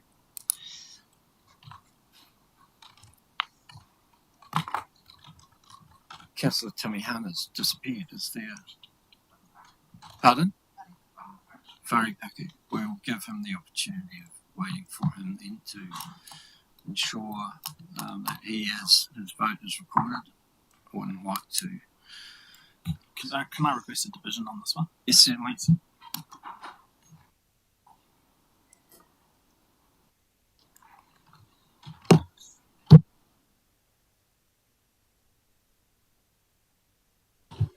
I think my views have been espoused. I don't think I need to repeat those. I just signalled to Councillor Jennings because I know he did express a preference for the Kapiti Horowhenua, and I don't think that has been canvassed very openly at this stage, so just an opportunity whether Councillor Jennings does want to speak to that. Thank you, Deputy Mayor. Look, Councillor Grimstone actually framed up my comments on this quite nicely, because from my perspective, the Kapiti Horowhenua model probably ticks more of the boxes that I hold is important, and for the purposes of this, while we've kept the other 4 council model on the table, my perception is that there are some more challenges with that model in terms of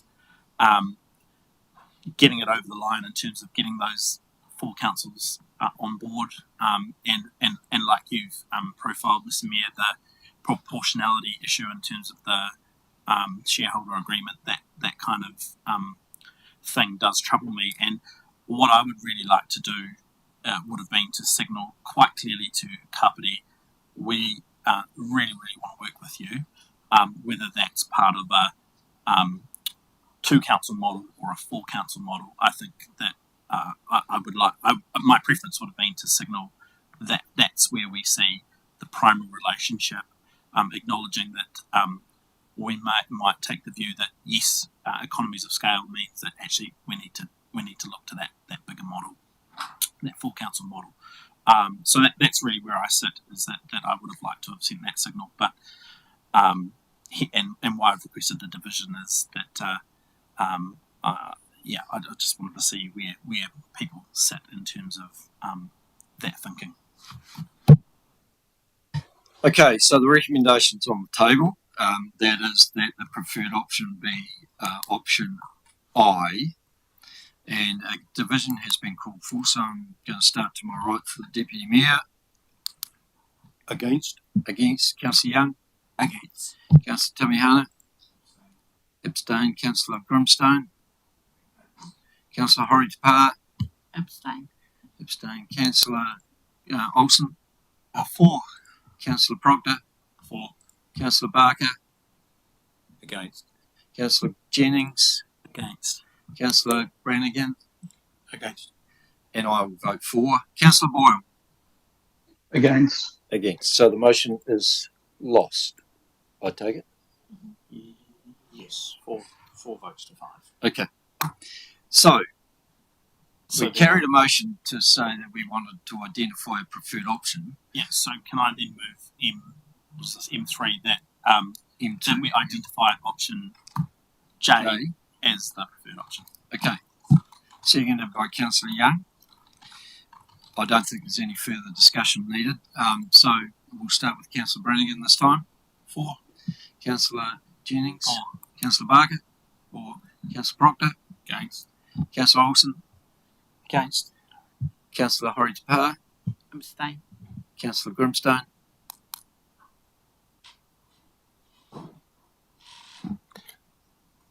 Against, for the same reasons I voted against the last motion.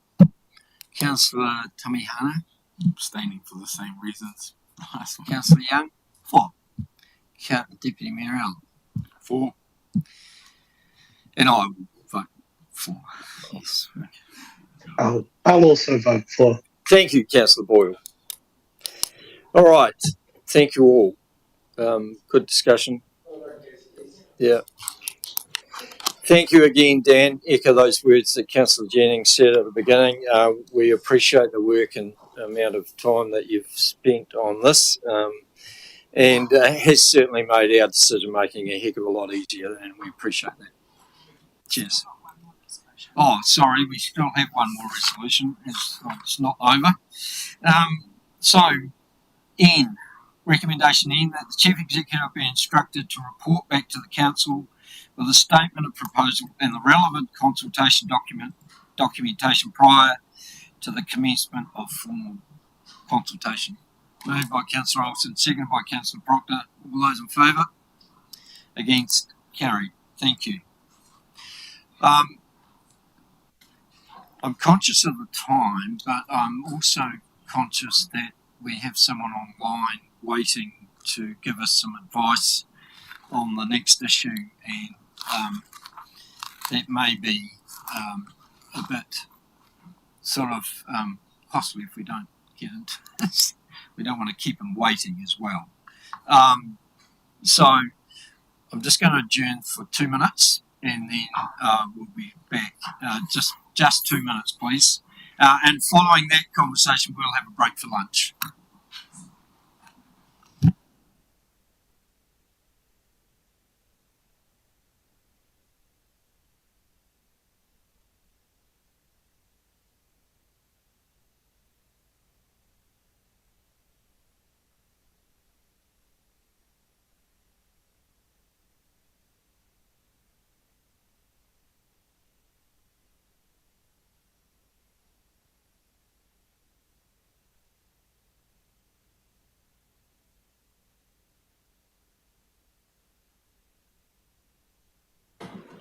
Hello, Paul. It's Grayson here. Can you hear us okay?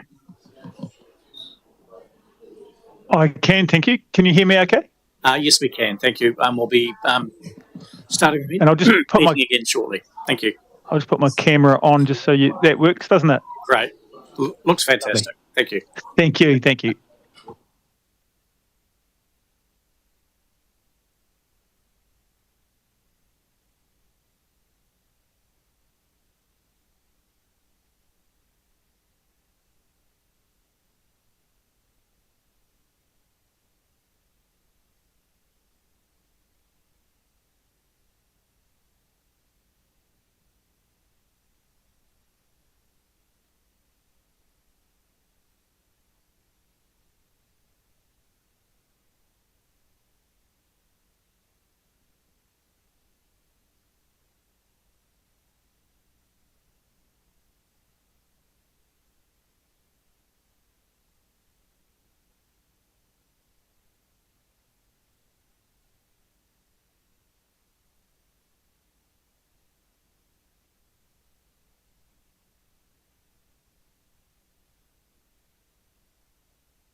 Okay, let's move on to 8.2.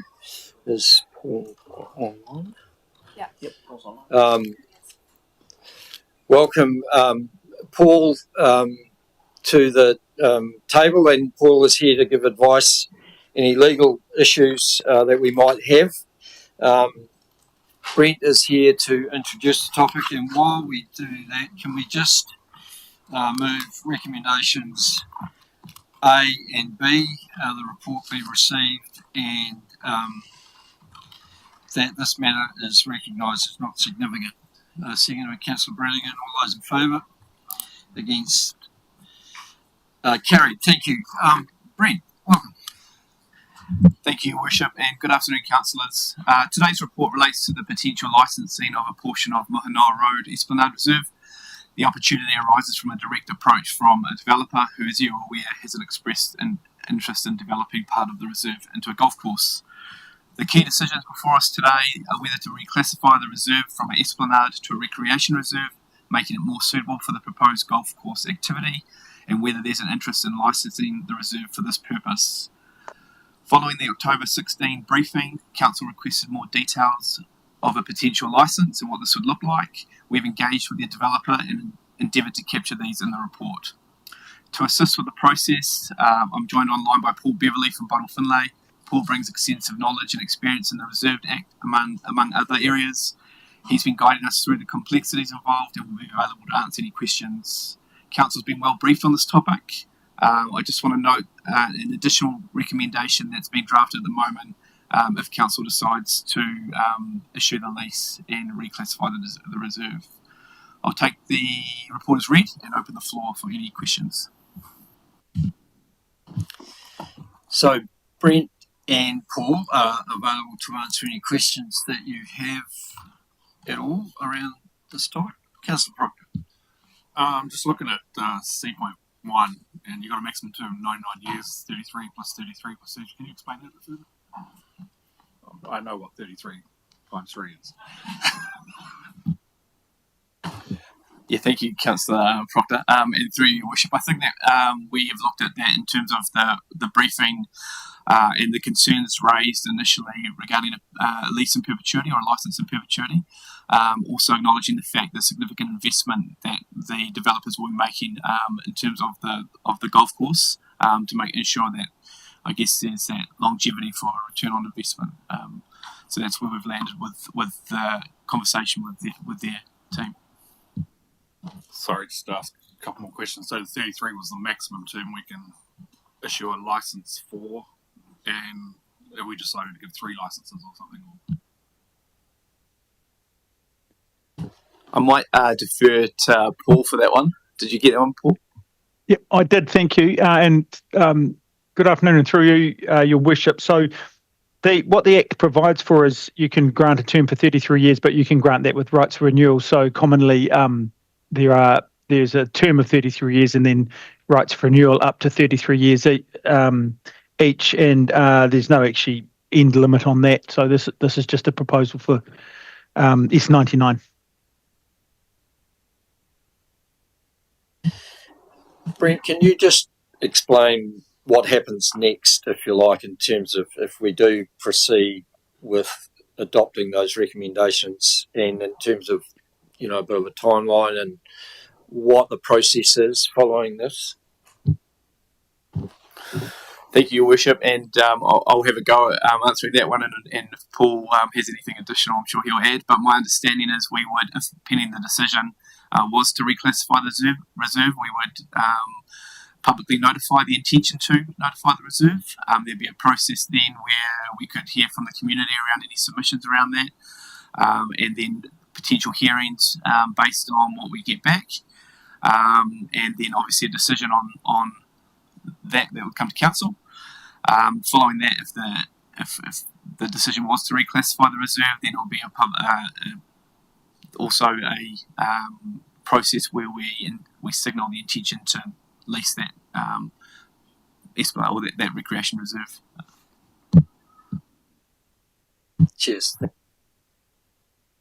And perhaps, if I may, Your Worship, just to support what Brent said, the probably logical thing to do would be to run those two processes together and notify together, and that would be on the basis that the public could have a say on both the reclassification of the reserve and the potential licence, noting that then the council would make decisions on reclassification and then the licence. But you could potentially run those two processes at the same time, which is what is probably the sensible thing to do. Thank you. Councillor Tamihana. Through you, Your Worship, Paul, I'm interested in the lease term. Does it have to be 33 years, or is there other options council can explore? Well, tēnā koe, Councillor, through you, Your Worship. No, the answer is that it does not have to be 33 years. It can be not exceeding. And the council has a discretion as to whether it's 33 years or less, and then as to how many rights of renewal are granted and what term they may be. Thank you for that.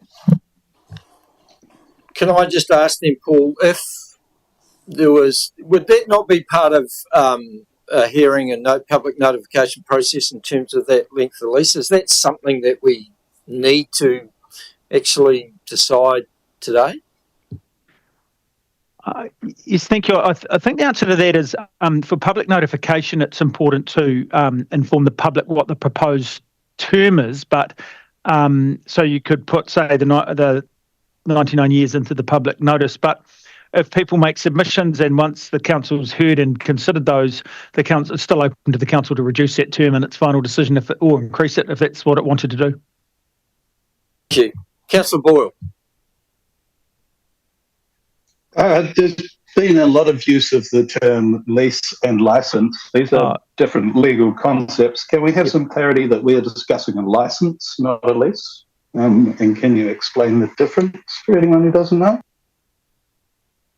Thank you. No, that through you, Your Worship, that's a very fair point. Sorry, that the original briefing was about a lease, but the through discussions with the developer, that has changed to an application for a license. So I'm sorry, any references I made to lease are references to license.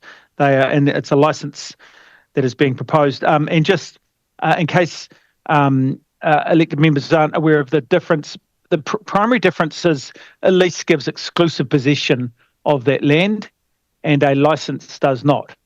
So a license is a non-exclusive right to use that land, although as we say in the paper, or as the paper says, there may be some practical implications about the public wandering through that area, but they would have the right to do it. And through you, Your Worship, if I could just add that the intention of the mechanism around licence to occupy was also to mitigate some of the concerns elected members, but also our mana whenua partners raised around the idea of a lease. So hence why the licence to occupy is now appearing as a recommendation. Councillor Brand. And just probably Paul, the terms of the lease, it's normal practice for a right of renewal, as I understand it. Sorry? License. Sorry, yeah. A right of renewal is a normal practice and would be no doubt attractive to a developer that's going to invest to this extent. Can you comment on that, Paul? Yes, thank you. And through you, Your Worship, yes, that's right. Rights of renewal are common practice. I mean, if we just use a fish and chip shop as an example, they might take a 5-year, in that case, lease, and then they might get 2 rights of renewal. So that means that they have a guaranteed 5-year term, but their discretion to, as long as they've complied with the document, to extend it. So it is. So if they want, in this case, 99 years, they could have it. Although if at 33 or earlier, if they wanted to stop, they could as well. So it just gives some security of tenure, most often to reflect the level of financial investment that's required. So it's often a funding thing as well. Yep, thank you. Councillor Tamihana. Yeah, thank you. Paul, I'm just through Benny. Paul, I'm wondering about the lease terms and length of term. So there's a double prong question here from me. One is under a license, probably the clarity of the use of the land. What's the difference between that, and what they could have under a lease arrangement? I think is important. Two is the terminology. The term pool. So for me, do you think council should be considering the 33 plus 33 plus 33 when we have treaty settlements on our door? And I'm very aware that not only treaty settlement processes, but also MACA processes that could at some point touch ground in these locations of this land. Secondary to that, I was thinking about what's the role in a review period. What are you calling it again? The right of renewal. What's the role that mana whenua play in that? Thank you. Tēnā koe through you, Your Worship. Councillor Tamhana, if I could just answer those questions one by one. I think the first question was the rights of use under a lease or a licence. Was that correct? The different. Yes, thank you. Yes. So under a lease, the lessee has an exclusive right of possession, so it can shut others out. And that often sports clubs might have a lease because they need to be able to lock the doors on a reserve and keep other people from coming in.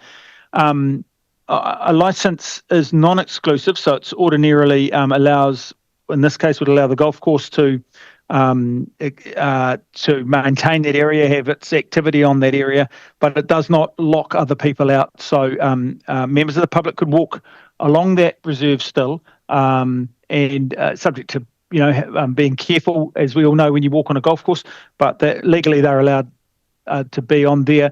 The council could grant other rights over it, but not such that they would interfere with the use of the reserve by the golf course, because it would interfere with that license. So, but you can grant under the rights. Just on your second question, the treaty settlements in MACA. So I acknowledge that there are treaty settlements to come, and the significance of those, and also the significance of the MACA processes, the Marine and Coastal Area Takatai and Moana processes that are underway. I mean, I can give you my view on that.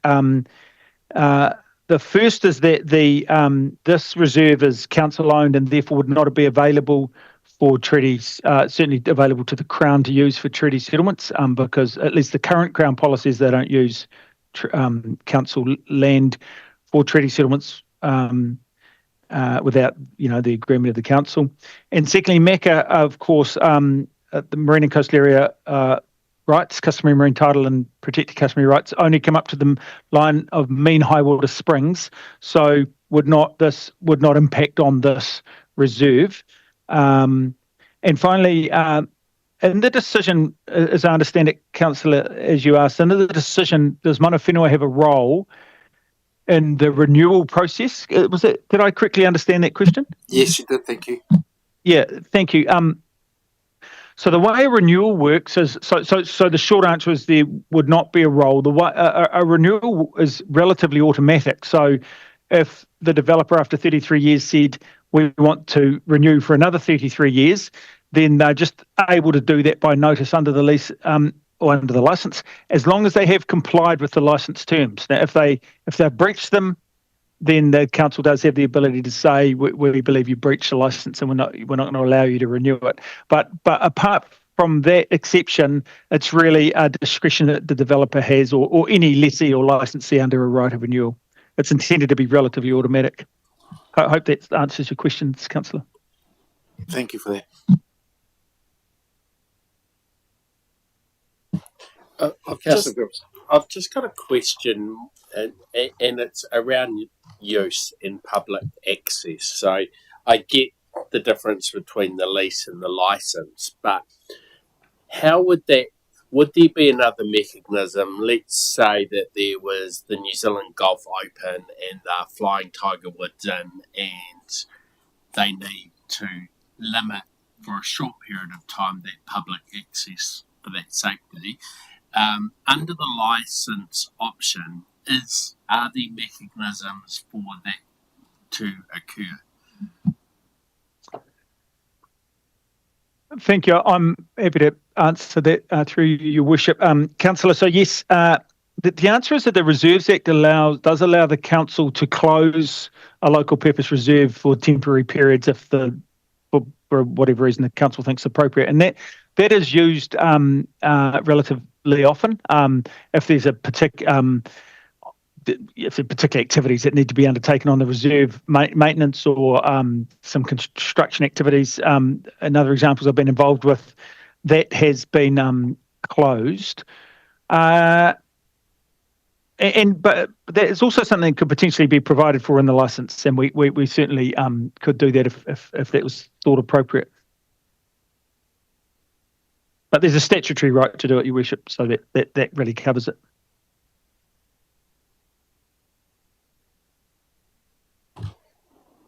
Thank you, Paul.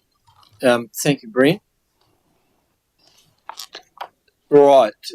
So we're now moving to the recommendations C, C1, C2, C3, or.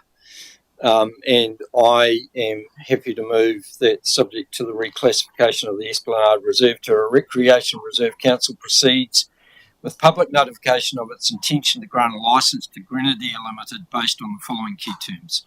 C1, licence term, a maximum term of 99 years, 33 plus 33 plus 33. C2, public access, continued public access through a defined public walkway connecting Muhanoa Road West to the beach to be developed and maintained by the licensee. And C3, environmental and cultural protections, conditions to safeguard environmental and cultural values. Seconded by Councillor Olsen. Is there any discussion? Look, this has been an ongoing topic of discussion for some years now, and to be able to get to this stage is a bit of a milestone. And I just want to draw Councillors' attention to item number 52 of our paper, which talks about public notification as the key part of this process. Now, the reclassification process will have to be public notified, and the council will need to decide whether also to notify the licence. Effective communication will ensure transparency and allow for meaningful engagement with iwi hapu and the wider community. So that, to me, provides the confidence that we are doing this process properly, and we're not cutting any corners. It's not in secret. It's open and transparent, and which I think is definitely a good thing. Councillor Boyle, you wish to speak to this? Yeah, I'd have been pretty happy to move option C and C2 and 3 myself. But C1 I really would have liked to see separately debated, so I'll be voting against this. I'd also like to see a division on it.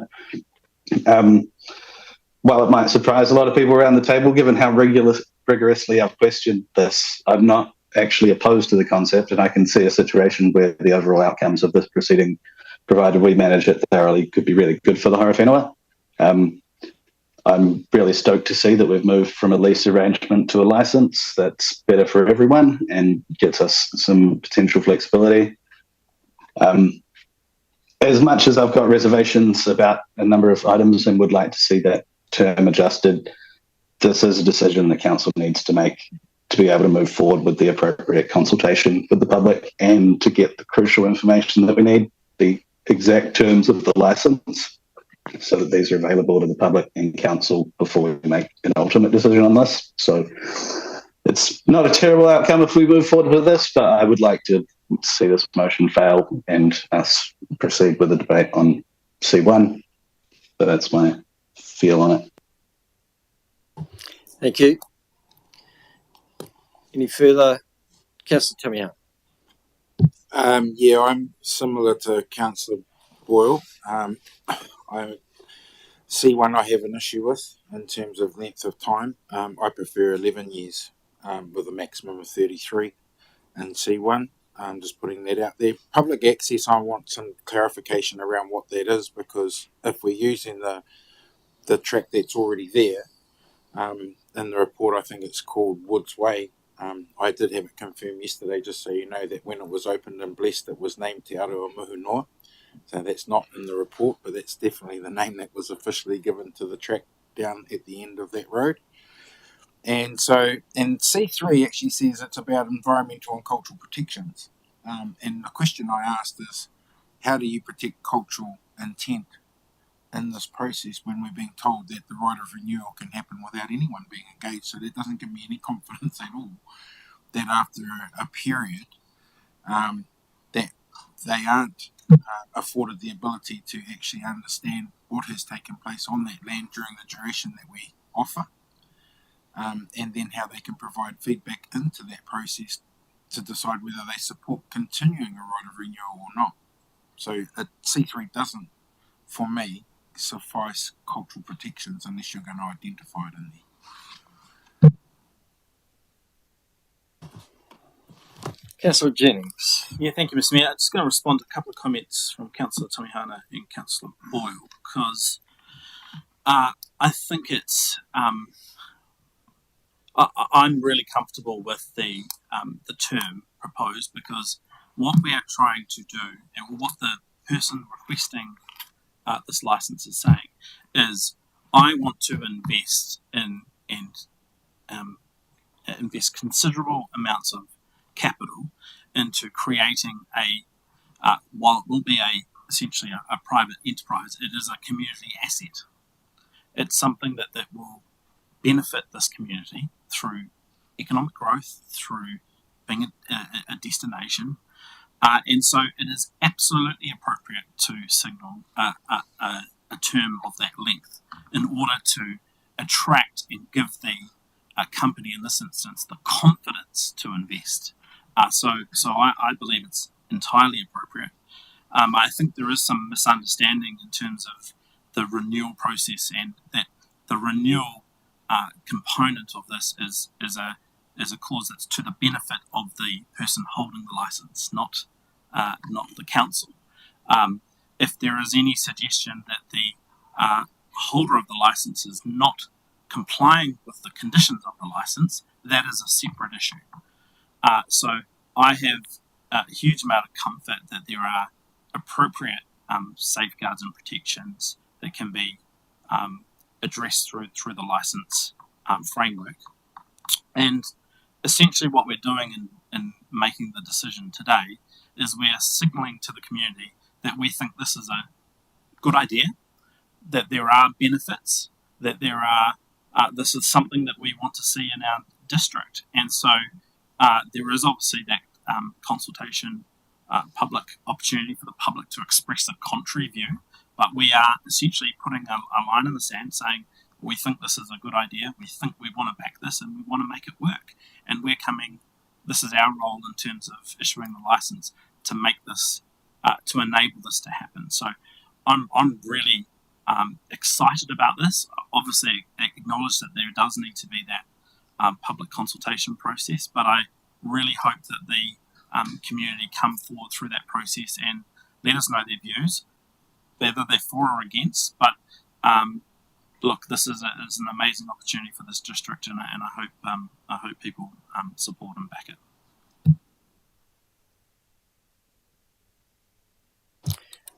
Okay, so the division's been called for. The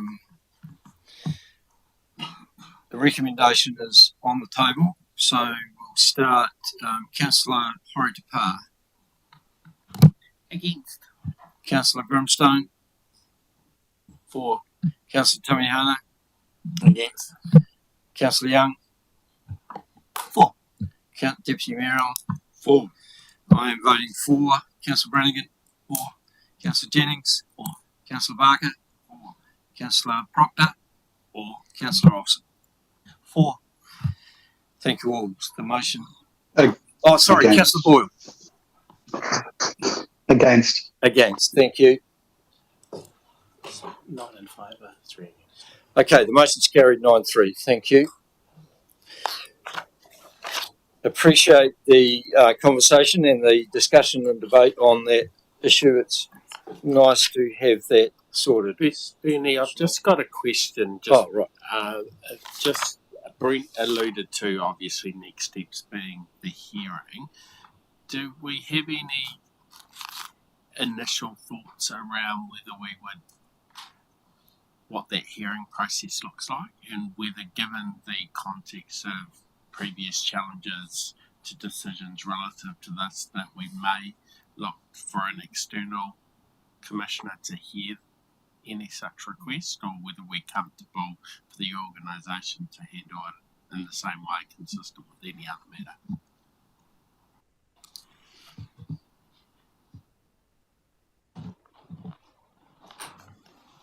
Through you, Your Worship, and I don't know if Paul is still online, but I'm not. I think we would need to get advice, because the terms of reference of the Hearings Committee is specific to Resource Management Act, bylaws, dog control matters. I'm not confident that we have a mechanism already established for matters such as this. But happy to go away and check that, and look back to councillors. I think our intention had been that it is in the same way that council hears submissions on other matters, and so the most recent precedent on that is we saw submissions on the proposal to change the reserve status on Green Ave, and councillors will recall we had 4 submitters, none of which wanted to be heard, but certainly noting your point about I suppose the legal context in which this matter operates in.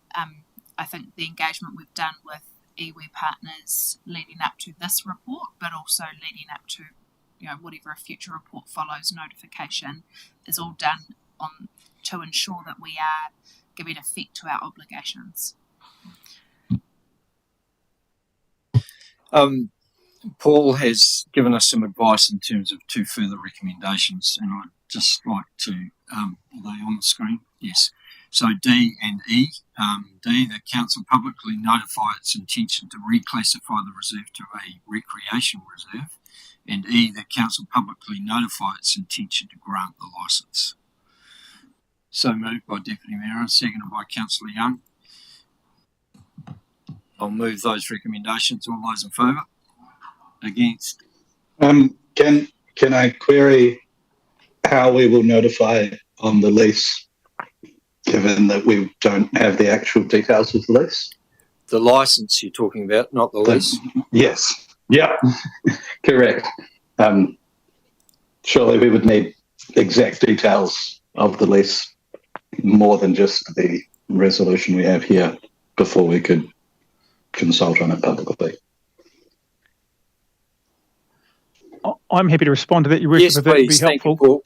You, thank you. No, so the standard practice, Councillor, is that public notice is given. It doesn't include all of the details of the lease. It generally contains the area, a description of the area, the term, and some of the other key matters in the public notification, and then people can come and ask for more information. But it's common to notify proposed Reserves Act licences or leases with not all of the detail in the public notice. Okay.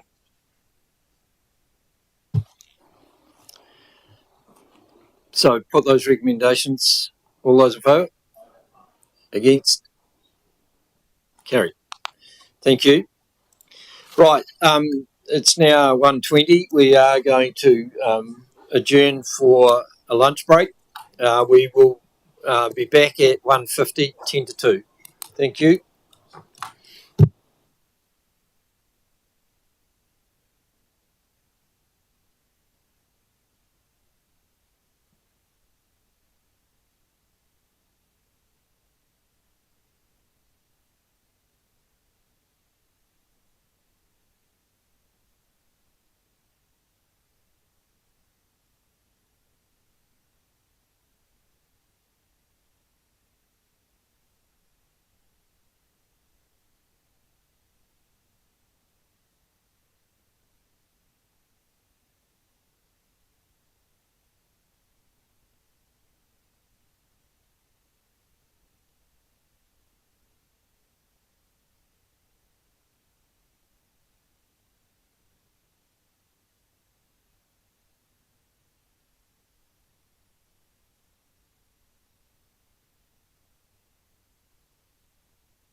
Okay, welcome back, everybody. And it's we're on to item 8.3 of our agenda. We don't have a quorum right now. We do now. Is Councillor Boyle online? Yes, we're ready to Yep, go. I'm here. I can. Thank you. All right, so we're into the options for reinstatement of urban boom mowing, and we have a team. Welcome, Evan. Nice to see you at the table. For those, I'll get you to introduce yourself shortly if anyone doesn't know who you are. But while we're just getting settled, can I move A and B of this report that it be received and recognised as significant? Seconded by Councillor Young. All those in favour? Against? Carried. Lacey, thank you. Kia ora. As you mentioned, we are joined at the table today by our operation manager for our open spaces maintenance contract, Evan Hicks, who'll be able to provide any advice or answer any questions should they arise. But as you all know, Council decided to stop urban boom mowing as a level of service during the long-term plan deliberations earlier this year. This meant the service ceased from the 1st of July as a way to save the ratepayer $240,000. At the last council meeting in October, you asked for a report outlining the potential options for reinstatement of levels of service for roadside boom maintenance in the district, including a summary of all feedback received by council on this matter since the removal of this service. You will see that we have received a large amount of feedback, either through phone calls, emails, on social media, or even on the street. We have observed and been drawn into media conversations and online conversations about booms, and some of this sentiment has been outlined in the report. As already mentioned in this meeting, there has been what we have described as some unintended consequences of the decision, and we have navigated this alongside our open spaces maintenance team. Some of these consequences have included working with our operators to ensure that council-owned booms are mowed, that those properties who have booms at the rear of their property are aware that they need to mow more than one boom, and others. Regardless of the decision today, officers will need to ensure our community are well informed of what can and cannot be done on their booms, encouraging neighbours to lend a hand if they can, and any additional support that they may be entitled to. Council's open spaces maintenance contract means that should Council decide on any of the options which will see any form of reinstatement, it will be delivered by Green by Nature. The options are broken down by resource, and following conversations with our team on the ground, these options see each of those resources delivering on outcomes that would have the highest impact. You will note option C does not have maps attached, as we have not had time to get the precise locations created at this stage. However, you will see perceived percentages within each location we believe will have this level of service. Our open spaces maintenance team does not currently have these resources available, so should Council decide on any reinstatement option, it will take approximately 4 weeks before they're able to recruit and have the people in place to deliver on the service. You will see that Council has a future growth maintenance provision budget for reserves, which ensures that we have budget available for vested or additional reserves at the district as the district continues to grow. While I have signalled this could be a potential budget available, it should be noted this is available for now. But from year 3 of the long-term plan, which is 2026 to 2027, we will definitely need all of this budget for growth resources. Therefore, I want to highlight rates increase of boom mowing would be a 0.13% increase for an additional 80k next year, and then for 26-27 year it would be a 0.12% increase. I do want to touch briefly on a point raised by the public participant who spoke earlier. Just want to highlight that we recommend and request to those who work or live adjacent to an urban boom to mow them. there is no enforcement that council can carry out. We're happy to take any questions. Thank you, Lacey. Any questions? Councillor Grimstone.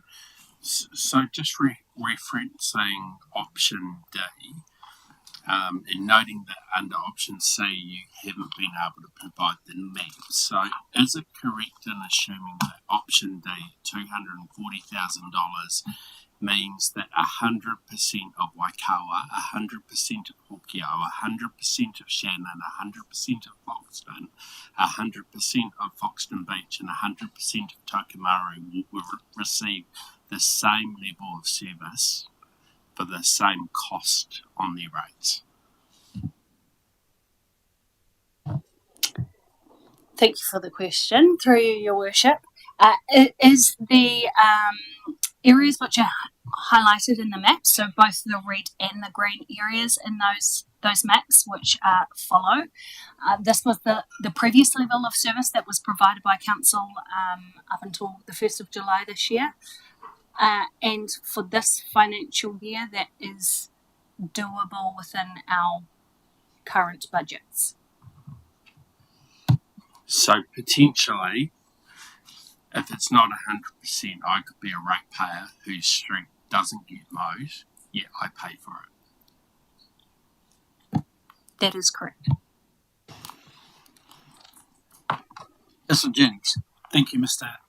Mayor. Matt Burney. Yeah, sorry, yeah, good to get it in. Had to get it in. Can I get you to withdraw that comment, please? Apologise,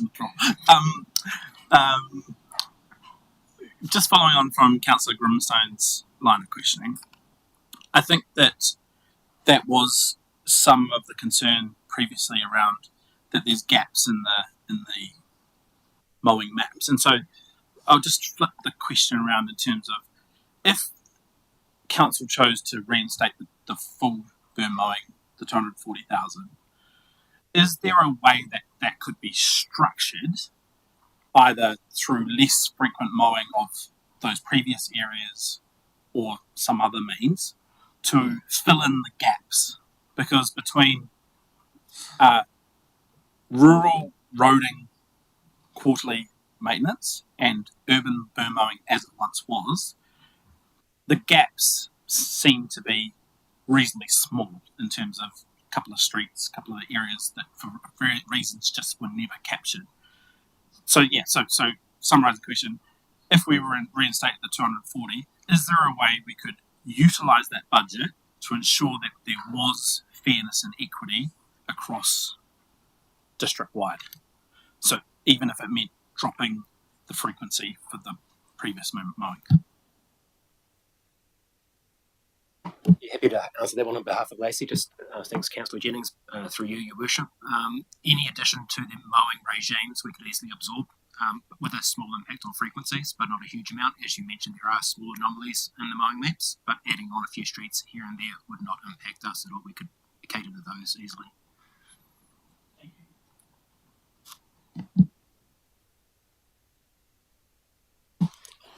Lacey, are we aware of any instances where on application to work and income that there have been declined requests for provision of the service to mow a burn? No, I'm not aware. Councillor Brock. Thank you for the report. Oh, sorry, is there something? I just want to make sure we clarify the answer to that. We don't have that information. It's not that we are aware of no instances. Councillor Brock. Thanks. So I'm looking at paragraph 21 of the report. We are pretty much the last council in the country that mows burns, aren't we?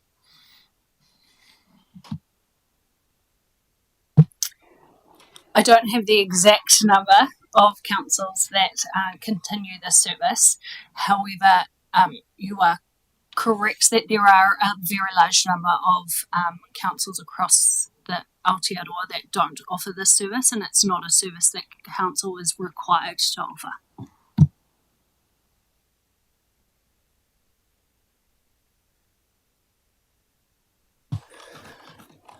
There appear to be no further questions. Thank you, team. Sorry. Oh, sorry. Sorry, no, Ollie. All right. Thank you. Right, so there are recommendation C, which has 1, 2, 3, 4 different parts to it. Options to it, yes. Is anyone prepared to put a recommendation forward? Councillor Jennings. Mr. Mayor, what I'm going to do is I'm going to move full reinstatement for the purposes of trying to have a debate and see where that lands. Do I have a seconder for that recommendation? I'll second that. Councillor Barker. So the motion is on the table. So we have the recommendation that council approves the reinstatement of all urban boom mowing at a cost of $240,000 to mow areas involved in the previous schedule, which was stopped 1 July 2024. Councillor Jennings. Thank you, Mr. Mayor. Look, to be honest, I'm completely all over the place on this issue. First, I was absolutely adamant that that we had made the right decision and that this was a wise cost-saving measure. And part of me says that that's still true. However, listening to some of the feedback over the last couple of months, I'm left with the question of whether we're actually saving our community money. Because we might be saving a small amount from the rate bill, but actually what is the direct economic cost, but also the cost in terms of putting extra pressure on people that either don't have means in terms of mowers, physical capacity, that kind of thing. And so I've really questioned whether this was actually a good move and of benefit to the community in terms of that ultimate cost saving. I'm probably similar to what Councillor Grimston had previously, I think, expressed in the earlier meeting around one of the issues with the previous boom mowing regime was that it wasn't consistent and there were some gaps and that there was some unfairness in terms of people paying for a service that they didn't receive or people paying a disproportionate amount. I wanted to put this on the table to at least allow for the various points of views to be ventilated and discussed. For me, there are some other options which there is some pragmatism to, but it doesn't resolve the fairness aspect. And so, look, I'm keen to just put this on the table, hear the views, and if this ultimately fails, then I imagine we're going to go through them in terms of one of the other sort of middle ground options. But I was keen to at least see where this landed. As we've heard from Evan, there is an ability to potentially to fix some of those anomalies and some of those gaps that previously existed with this budget, and I think that could be a short-term fix. Ultimately, long-term, I think we need to think more innovatively about what we do with our berms, because there's no point having berms that just constantly require maintenance. And so whether that's through a future annual plan or long-term plan where we might signal some further investment to actually remove this as an issue, whether it's council or community, and allow for that more open ability to do different things with berms. I think that is something that we should look at. It's obviously not a high priority in terms of our to-do list, but that's the one reservation I have, that the decision we made as part of the LTP, while it looked good, felt good at the time, felt right at the time to me, maybe it was too much like a cold turkey shift, and maybe there needed to be some greater transition. So, as I say, sorry, I'm all over the place on this issue, but keen to hear the other views and see where we land. Councillor Varga. Like my esteemed colleague, I too find myself on the fence, and the grass is always greener. However, I've thought about this quite a lot. Sadly, I missed the original debate and vote on this. Good thing, bad thing.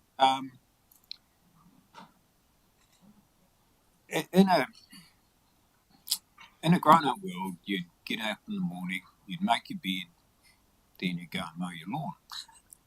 Then you go and mow your berm, and then you go and mow your elderly neighbour's berm because they couldn't.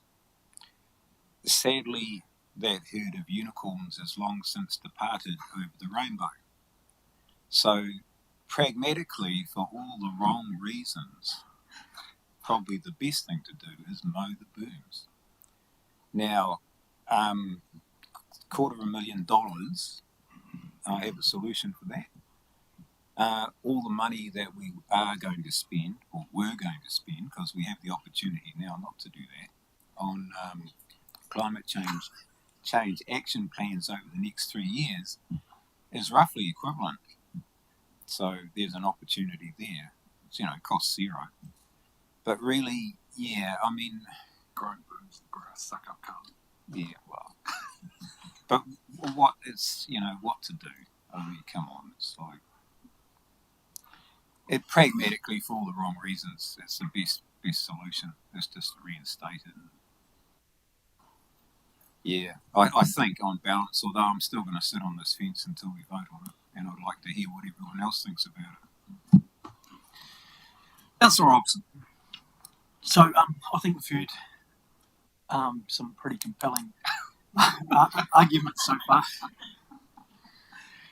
I guess for me, we heard this morning from this gentleman over here around, I guess one thing being the cost. So if it's $13 per household to get your berms mowed for the year, I would struggle to see how individually you'd do that. When you look at a lawnmower time, obviously health sort of an issue. I take exception to the fact that we keep saying that if you're struggling to talk to wins, because not everybody is in that necessarily ability, financially struggling, but if you're physically unable to mow your lawns and your good bugger Mike next door isn't doing it, then you're in a predicament, right? So that's one aspect. And then I guess for me it's size. So if you're talking, 300 squares or 700 squares or whatever, then that's a little bit more for me than a little average berm in the middle of the van. So look, I probably would have been happier with something in between rather than the full brand statement, because I think the behaviour has changed within our community, and there are berms getting mown now that possibly weren't before. But I think it's a good opportunity for us as a council to show some leadership in this space and actually get back and do some work.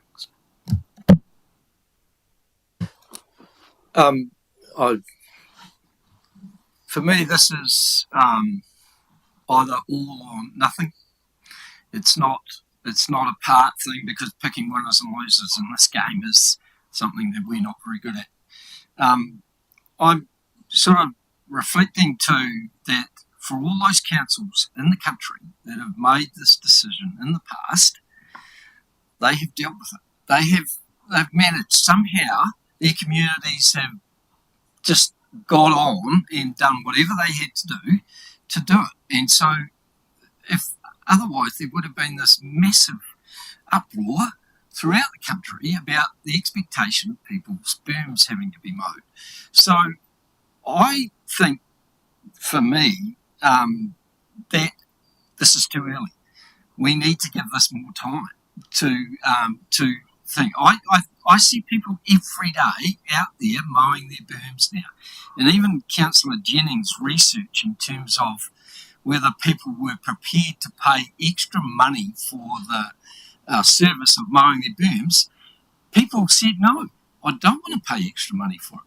We are in the very reason why we made this decision was because of the efficiencies and cost cuttings that we needed to do, and I still believe that 4 months is too early. I do believe that people will, in the end, find a solution that will suit them.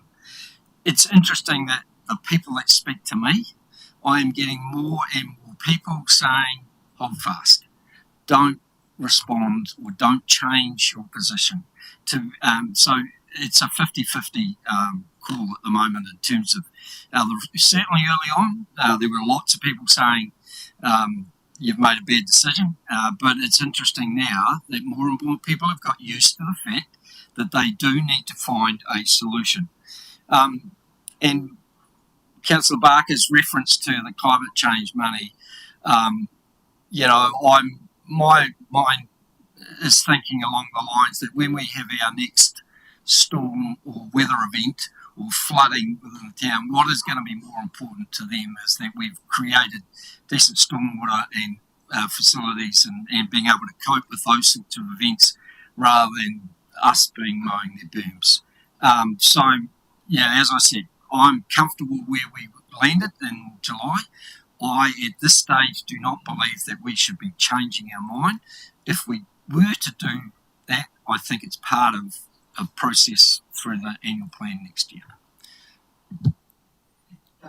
That's a problem.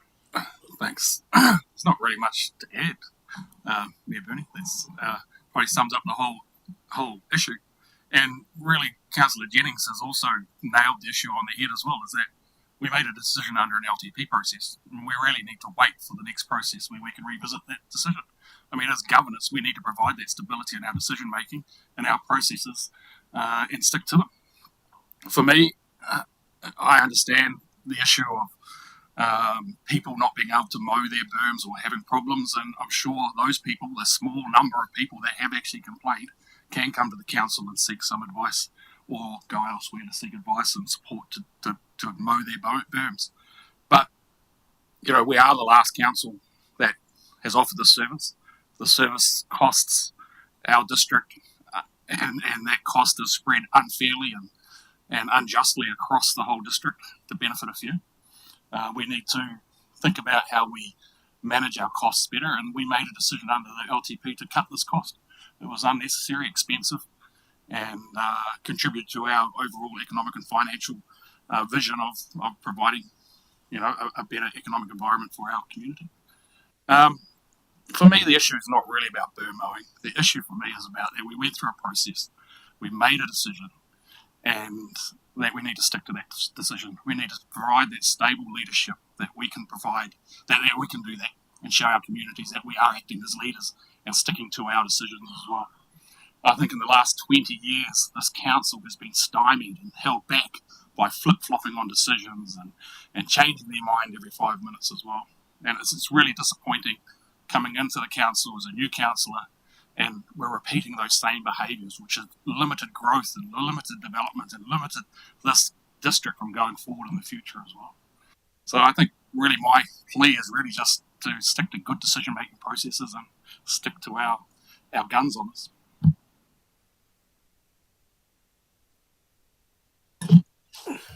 Councillor Tony. Thanks, Mayor Bernie. What a debacle, eh?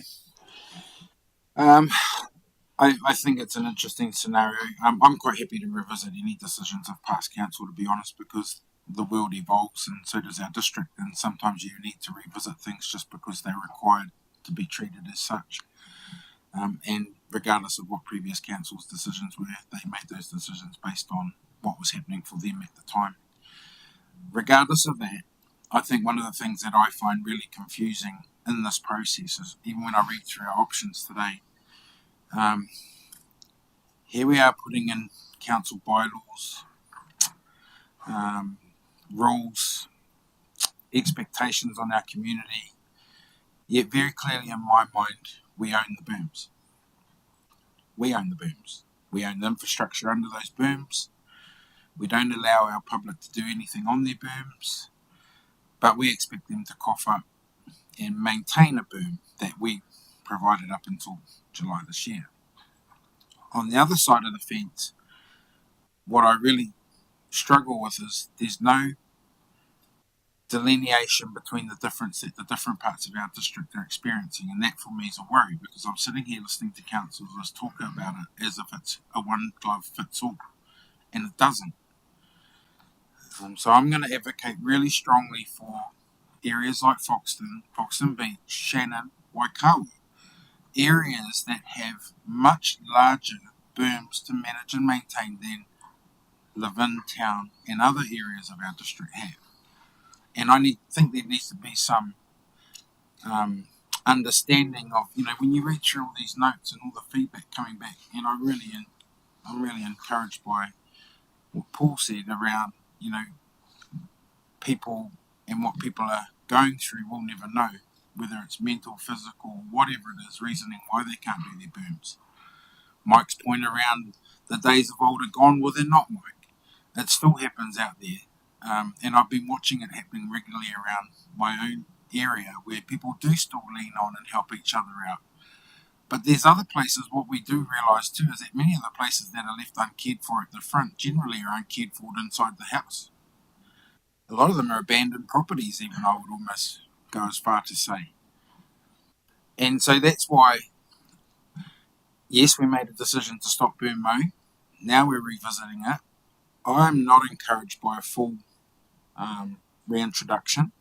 I think one of the things we didn't get right was a phasing out of boom mowing process that maybe we should have looked at in all seriousness, that we just slowly eradicated sections of boom mowing and just, we took that journey of reviewing ourselves and our decision as we went along, but we axed it, and now we're feeling the grind of that axe. So I'm actually more about a partial reintroduction of critical areas. And I'm not sure the maps give us that detail that have been provided to us yet, but that's where I'm sitting. I think I'm not satisfied that we would go to a full reintroduction at $240,000, 0.01 of the rates, $13 per household, I think we were told this morning. But I would definitely look at critical areas and a partial reintroduction as a measure of a phase out that we should have done.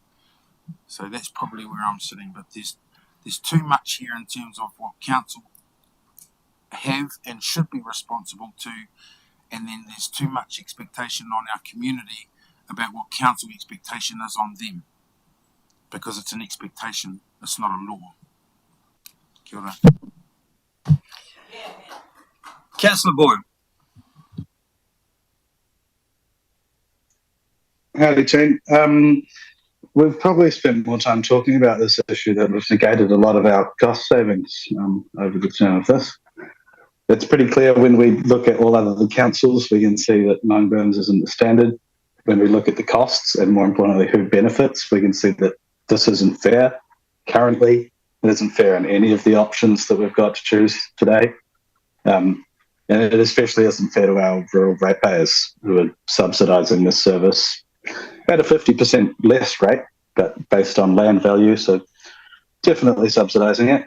I agree that centralising the costs is more efficient. It's more environmentally friendly as well than every resident doing it individually. It's better for those that benefit, but I really can't stomach spending $250,000 on it in an unfair nature. I'd prefer we had a best effort service if we opted for the single 80k and we had a single resource that slowly went around and mowed berms. He gets to your berm when he gets to your berm. I've heard the argument that this is inefficient and mowing longer grass will be slower and harder on machines. It's not going to be that much slower or harder. Let's not spend a wasteful amount of money. Let's spend a reasonable amount of money. And hopefully we can still run the campaign alongside it of encouraging people to mow their own berms or do something nice with them. I'd love to see berms planted. Thank you. I'm conscious. Yeah. Councillor Brannigan, last one. Very good, Mr. Mayor. No surprises to anybody where I'll go in this conversation, but what I want to do is address some comments from some couple of other councillors, and one's Councillor Grimstone, that ratepayers pay for burn mowing, but they might not get their burn mowed themselves. We have a harmonised rating system in this district where we all pay for lots of things we don't use. Can I quote parks, reserves, libraries, aquatic centres, pump tracks, skate parks? Could go on for a long time. Part of being a community is we collectively pay for services to our community. Secondly, we shouldn't, in response to Councillor Proctor, who talks about leadership, good leadership is acknowledging perhaps the consequences of a decision that we make, and I've seen plenty in my term on this council, acknowledging the consequences of a decision we make that were unforeseen. Good leadership is reviewing that decision on the basis of a lot of feedback, and you can minimise the feedback by saying there's not many people. Can I remind you that earlier today, on the reaction of 103 people on a petition, we have now asked our CEO to go away and file a report that she potentially may have to get some legal advice on, to come back to us on a decision we previously made to fluoridate our water. So let's not be hypocritical here because of our own personal beliefs. Leadership in a council is addressing concerns of your community. And we've seen in this report, time and time again, some of us have been hammered and hammered and hammered, probably the ones outside live-in, and bear in mind most of the live-in councillors have driven this, including our mayor, have driven this up to level of service, acknowledging that what we said might happen has happened, and yet we don't want to do something about it. Here's the opportunity right now to acknowledge that the response we got, the decision we made has not been the best one in terms of our community. We can wait, Mr. Mayor, we can wait 6 months, 12 months. The issue's not going to go away because the issue's before your eyes. And if you haven't got out of live-in and driven around the district and had a damn good look, you will see the issues that are arising. And I can talk all day about why they're arising. Vacant properties in our coastal communities that people never visit. Massive berms because of the lack of infrastructure in those communities. We don't have, I've heard me say it before, let's say it again for the public record. We don't have fully formed streets. We don't have curb and channel. We don't have footpaths. What we have is massive berms larger than some of the bloody parks kids play on. So let's be real and let's put all the bias aside and acknowledge we've got a problem. The opportunity is to fix it. I've never asked for full reinstatement. Personally, I think option C is a good option, but I'll take full reinstatement because anything other than that is, well, we know it's going to be difficult. Councillor Proctor also mentioned earlier today he'd broken his belt or something on his ride-on mower. Well, when he gets it fixed, please loan it to me. I'll take it around and I'll mow some of the issues around Foxton Beach on your ride-on mower. If you give me a hand to lead it. Really. Not everybody's got a ride-on mower, Councillor Proctor. So, I'm asking this council just provide some common sense to an issue that we have created that is affecting our community, that's affecting the look of our communities at a time when we're launching destination management, where we see ourselves as a growth community, and then we're doing things like this for the sake of what really is a paltry figure. What do we say? By the time we spend all the money on fixing certain issues, we're not going to save a heck of a lot. I'll talk about and Councillor Proctor, we laugh at, Councillor Barker, we laugh at Councillor Barker's comments about the climate change action plan, and the Mayor hung that one out very, very nicely for his own purposes in terms of pushing his view. But in that debate, one of the councillors around this table, I won't name, but everyone remember the comments, that the things we're going to do around climate change won't make any difference, but it's the right thing to do. And we're happy to spend $150,000 without blinking on that. Well, I ask you, please reinstate it to some extent at least. Councillor Young. Well. Boom, boom, booms. How exciting. As one of my esteemed colleagues always love to say, we are broke. I'm a bit more positive than that, but the government has been hard and told us get back to basics. Other councils, I've approached them, had the kōrero. They've told us, look, we don't do it anymore. It's up to, our ratepayers, and they've taken it abroad. We're only 4 months in. Trust the process. Okay, so the mover of the motion, Councillor Jennings, do you want to reply? I'll just say some very brief comments because I think we are in a bit of a quandary, but the thing is that, and I thank all the elected members for the views and comments they've shared, because everyone has basically said everything that everyone has said is right. From Councillor Proctor saying LTP process, we've been through it, should stick to the decision, and in fact, if we want to reconsider, we should be going through a similar process. Yourself, Mr. Mayor, that this is all or nothing, through to other elected members saying, that there does need to be some bespoke solutions for acknowledging the different issues in different communities. And look, this is such a challenging issue, and maybe this solution of full reinstatement isn't the right call. Maybe it is one of those middle of the road options. But I do still reflect on that point that are we making people's lives easier and better through our decision making? And I'm not sure not supporting full reinstatement or partial reinstatement does. So let's go to the vote. Let's do that.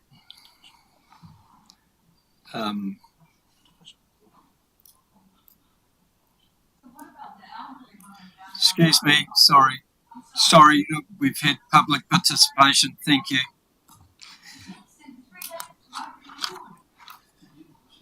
Yes, certainly.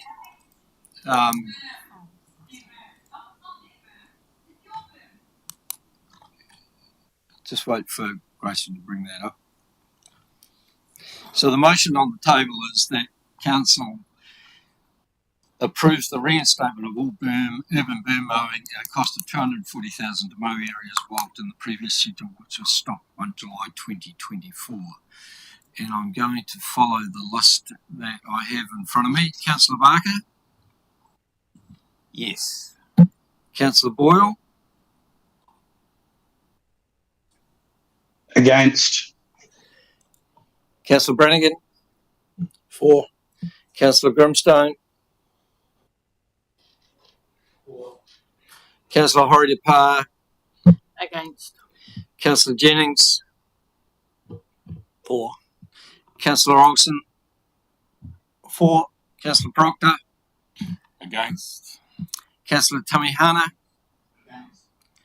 Myself, I am against. And Councillor Young? Against. So it's 6 against. 5 for. It's lost. The motion is lost. 6-5.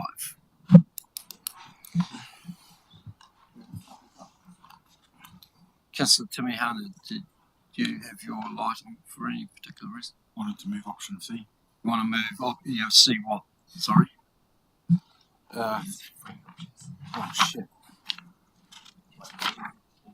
160 C. Yeah, option C. 160. Yeah, that's C or.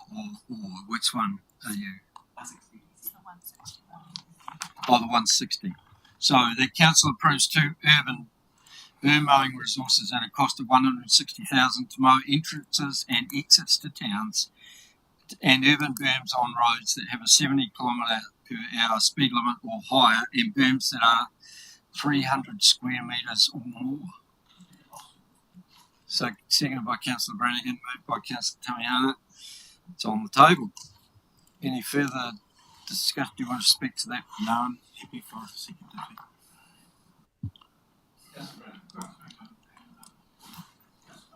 Just turn your light off then.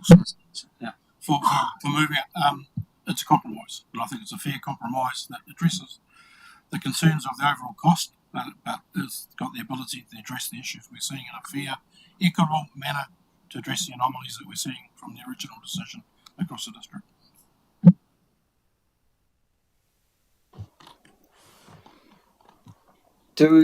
This might be a question for Lacey, if you can No. How many berms do you think that we have over 300 square metres?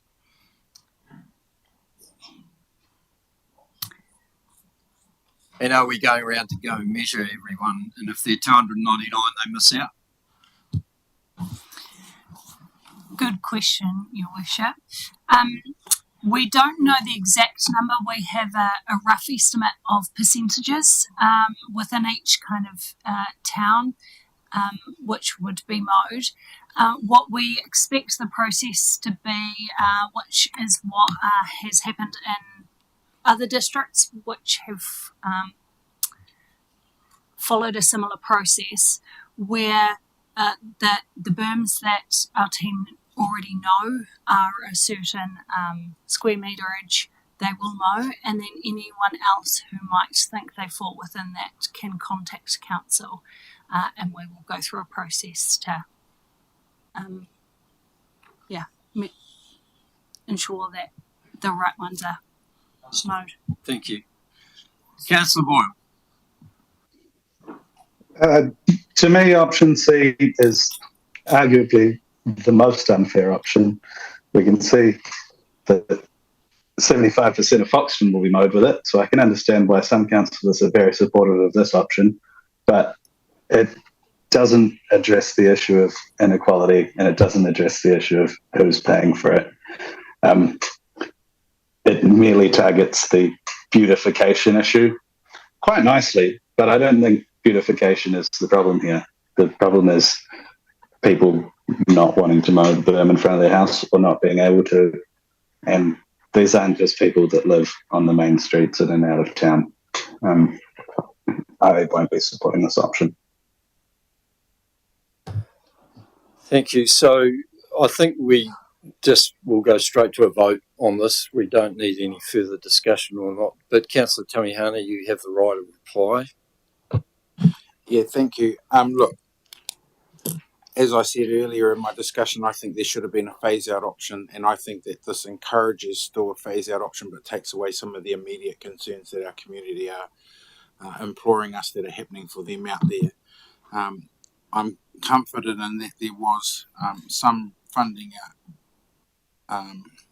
signalled in this report as residual that can support the activity, and obviously there's going to be some work in a long-term plan process if it's continued in that new period, so I understand that as well. While I normally agree with Councillor Boyle, I'm not going to agree with him in his comments today. And the reason I say that is because we don't have a public, not all of our areas have a public pool, have a public library, have facilities that we are lucky enough to have and live in and Foxton, but our districts still contribute to those, and I think Councillor Brannigan outlined that earlier in his corridor, but I just want to re-emphasise that. So what's the equality you're looking for in this? I'm not sure, but what I know is that we've got communities out there that have clearly shared with us that they're really worried about the impact. We've heard through some of our local retailers, in fact, that it's coming across their tables too, in terms of people are coming into these new businesses and saying to them, what's happened? We've got pristine green flag awards around our district that right now are being compromised by the states of our streets and the straits of our corridors, the state of our corridors. And so we're meant to have this clean green image, and I don't feel that we're maintaining that aesthetically right now. And so I'm going to ask my councillors to support this option today, because it's not the full reintroduction. It's $80,000 less for us to do this on behalf of our community. And I hope when we review this again in due course, that we see more buy-in and incentivisation by our communities to want to pick this up. They have asked our council to look at the use of berms. I don't think we've done anything critical in that regard, and we need to. We need to be able to, if you want people to buy into looking after them, then how can they use them when we've got rules that clearly say you can't? So that's all I was going to say for now, but I'm just encouraging my fellow councillors that we need to make a decision. Anything less than doing something that's going to reach our wider district, and I think this does, and I'm sure it can be amended where we're missing out in time. But I would be promoting this option today. Kia ora. Thank you. I assume a division is being requested, is it? Thank you. So we'll just get that up on the table. So we'll start from the bottom this time. Councillor Young? Against. Me, I am against. Councillor Tamihana? Councillor Proctor? Against. Councillor Olsen? For. Councillor Jennings? For. Councillor Hori Tapar? Against. Councillor Grimstone? Against. Councillor Brannigan? For. Councillor Boyle? Against. Councillor Barker? For. 6 votes against. So the motion is lost 6-5.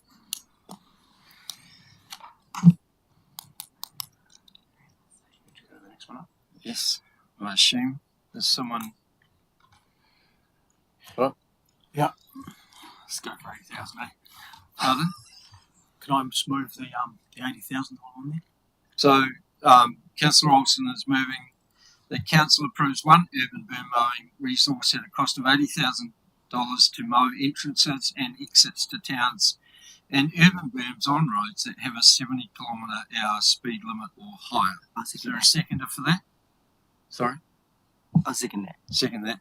Thank you. You wish to speak to that, Councillor Olsen? I don't think I need to say too much. It's probably along the same conversations of the last two motions. But I would hope that the council could at least do something for our community. Yes, Leon. I'm the same. This is my halfway point. I'm happy to vote for this one.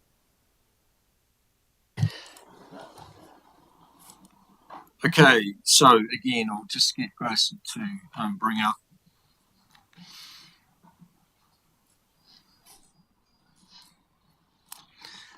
Okay, starting at the top this time, Councillor Barker. That's a no from me. Councillor Boyle. For. Councillor Brannigan. It's not good. Councillor Grimstone. For. Councillor Hori Tapar. For. Councillor Jennings. For. Councillor Olsen. For. Councillor Proctor. Against. Councillor Tamihana. I am against. And Councillor Young. And I am for. So the motion is carried.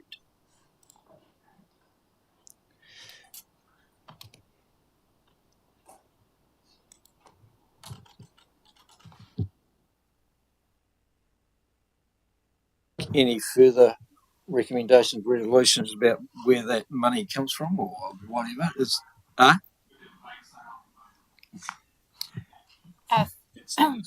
Yeah, through your worship, that's the next resolution. Right. Noting that resolution currently does not note the use of growth funding. Better provide advice as you navigate that decision. So recommendation D is that council notes any changes to boom mowing is not including the long-term plan budget approved by council in June 2024, and the additional costs for boom mowing will be met with subsequent reductions in other levels of service. Which, through your worship, essentially implies that we'll be required to use that growth funding, which means that won't be available for the remainder of the financial year, and the 80,000 for next financial year will be included in the annual plan budget, as will be presented to council on the 11th of December.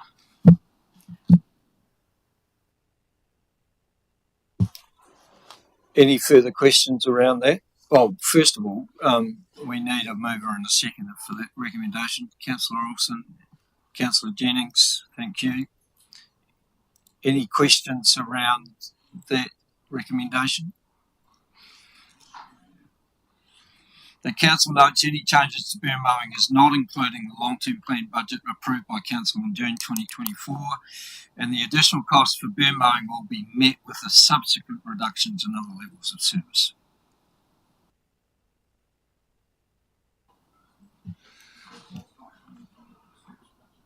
Well, that was still a reduction in levels of service. So yes, sorry. Councillor Proctor. Sorry.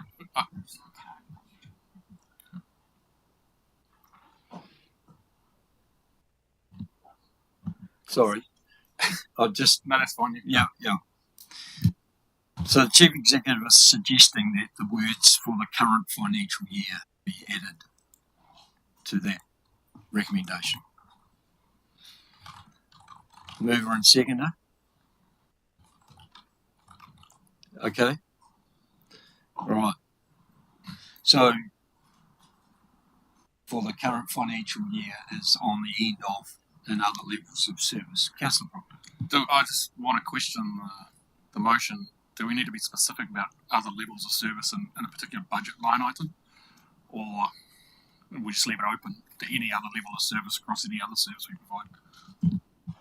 Yes, through you, Your Worship, it's a fair point, Councillor Proctor. I think to provide greater clarity, what it could read is that Council notes any changes to burn mowing is not included in the long-term plan budget approved by Council in June 24, and the additional costs for burn mowing will be met by the existing growth reserve budget line, subsequently reducing levels of service in the current financial year.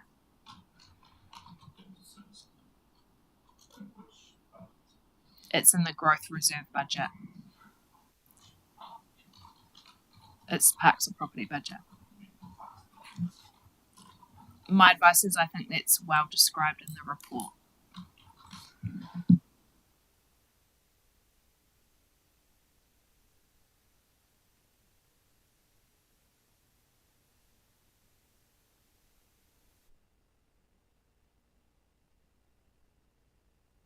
Recommendation now reads, the council notes any changes to burn mowing is not included in the long-term plan budget approved by council in June 2024, and the additional cost to burn mowing will be met by the existing growth reserve budget with subsequent reductions in levels of service for the current year.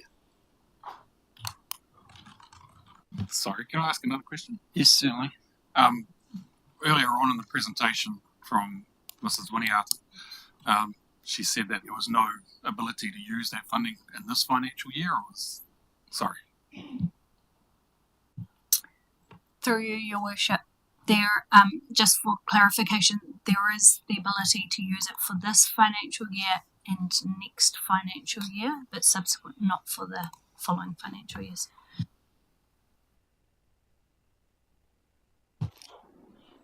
Just checking with the mover and seconder that they're okay with that amended resolution. Do you wish to speak to it? Anyone else wish to speak to it? In that case, I'll put the recommendation. All those in favour? Raise your hands, please. Thank you. Against? Councillor Proctor, thank you.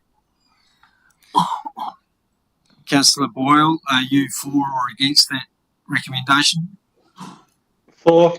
For, thank you. So the motion is carried. Thank you. Mr. Mayor. Right. Councillor Jennings, did you? Loath to spend any more time on burn mowing, but can I direct a question to the Chief Executive, just on the basis of some of the conversation or some of the debate? So obviously I made some comments as well as Councillor Tamihana around the phasing issue, and I think that speaks to a broader issue around I don't think there's an appetite for council to continue to mow berms forever, or even in the smaller amount that we are doing with the resolution. And so is the appropriate time to look at how we might transition away from grass berms to something else? Is that long-term plan? Yeah, so we can just put that on the list of things to think about or whoever the council is today to think about in 2 years' time.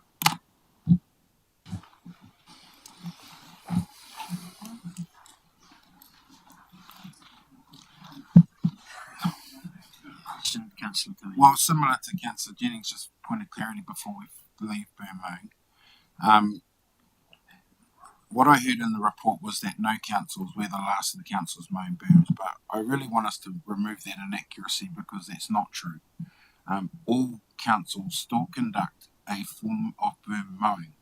And so I would like that noted, and I would also like it noted that this council, whether they made a decision to reinstate burn mowing or not today in any form, we're still obliged to carry out a function of burn mowing, particularly around fire risk and other matters, because I just feel like it's not being accurately recorded for our community.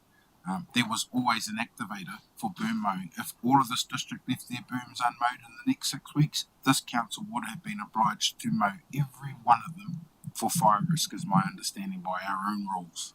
Thank you. Is that a question?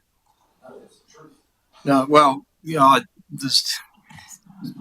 Lacey, would you like to respond to that? Because, yeah. Thank you for that. Through you, Your Worship, while what Councillor Tamihana says around a form of burn mowing still continuing regardless of the decision, that is absolutely correct. Council currently mows the berms of its own properties. There is rural burn mowing that is undertaken. In terms of the health and safety risk with berms, that would be it would not necessarily be required of council to mow a berm that is overgrown unless it posed a risk to person or property, and that is not necessarily the case for all berms. Okay, all right. I think we've spent an hour on this topic. I think that's probably enough, but obviously more to follow. So let's then move on to item 8.4, which is the adoption of Public Places Bylaw 2024. Vi's coming to the table, and while she does that, can I move recommendation A and B, that the report be received and recognised as signaling it? Thank you, Deputy Councillor Young. All those in favour? Against? Carried. Welcome, Bob. Kia ora, Your Worship and Councillors. This report is to present the Public Places Bylaw 2024 for adoption. Councillors may recall that the draft Public Places Bylaw was approved for consultation back in July. Consultation then happened throughout the month of August, and it attracted 64 submissions from members of the public. The submissions were then considered by the Regulatory and Hearings Committee on the 9th of October, and you heard a similar introduction last meeting around the land transport bylaw, because they were heard together. The recommendations presented in this report reflect the Regulatory and Hearings Committee consideration of the public submissions and the legislative requirements in setting bylaws under the Local Government Act. Prior to today's meeting, but after the agenda was published, with a copy of what we then thought was the final draft version of the bylaw, a few necessary edits have come to light, and I just want to cover those off. All edits relate to section 14, and all are edits made to ensure that the bylaw is clear and doesn't unintentionally have an impact on the mahi already underway in relation to beach access, and especially in light of some of the korero that occurred earlier this morning following one of the public participation submitters. So to cover off the edits, the specific changes are again in section 14 to better name the section from what is currently in there as beaches owned or controlled by council to designated beach access routes. In section 14.4 there are two edits. The word on should actually be onto beaches, and that reflects what's also in 14.2 where it says onto, so that's just to correct the words there and ensure that it's consistent. And also it refers to Schedule 4 and you might see there is no Schedule 4. So that should say Schedule 3. And then the final edit is in Schedule 3, we've added Waikawa Beach to the schedule with the access route or designated access point is under review, with some comments there around that's going through a process at the moment, as we know, and that's to coincide with the work officers council and the community are currently carrying out in that regard that councillors will be aware of. I do acknowledge that these changes would have been best incorporated into the documents prior to today, so I do apologise for that. Otherwise, I take the report as read and have to answer any questions. Councillor Jennings. You don't need to apologise because it was me raising some issues last minute, so I've created the drama for you there. So apologies. And so I think that they are necessary amendments. And so the question to you is the purpose of these amendments. Is it correct that the purpose of these amendments is to make it clear that this section of the bylaw is about access onto the beach rather than ability for vehicles to be on the beach, except for 14.6, which allows for temporary restriction of areas on the beach for events such as Big Do, New Year's Eve, that kind of thing. Can you just speak to that? Thank you, Councillor Jennings, and through you, Your Worship. Yes, I can speak to that. So the intention, and the Hearings and Regulatory Committee members might recall, but the intention behind that section in the bylaw was not about restricting vehicles on the beach or restricting vehicles from being on the beach. It was around the designated access areas and ensuring that we had some mechanism to control where that happens, to preserve things like the natural environment, flora and fauna, ecological concerns in some areas, that type of thing. So we've tightened it up, or not tightened it up, we've cleared up the language that we've used in there, just to ensure that we haven't unintentionally created some consequences there for us.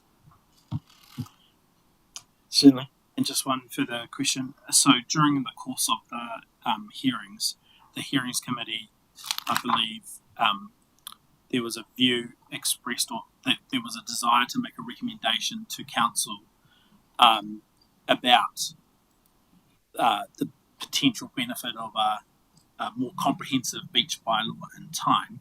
And so the question is to you, or the Chief Executive, if that needs to be captured by resolution today, or if it was captured by resolution today, what does that look like in terms of a council work program? Like, is there some capacity to slot that into a work program over the next 18 months, 2 years?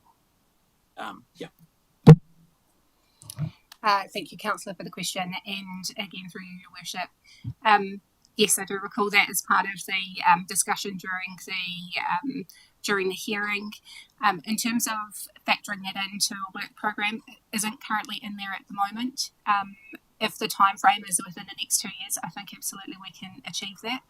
And maybe just to put some background to that, to do a bylaw and a bylaw review process does take some time. There's getting the information together from community first around what needs to go in it, and then out for drafting, out for consultation. So that can take, in some cases, a few years to actually get across the line. But if we are to start that process within the next 2 years, I think that's achievable. Thank you. I don't know whether it's worth needing a resolution. I'm sure that the comments would have been noted by the Chief Executive and yourself, Ryan. That will go into the work program. All right, thank you. Any other further questions just before I disperse?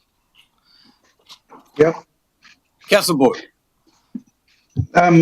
You might recall when the draft was presented, I raised a number of issues I would have liked to see considered in this, and it appears that that part of the process has somewhat been lost. Perhaps I was meant to make them as a submission.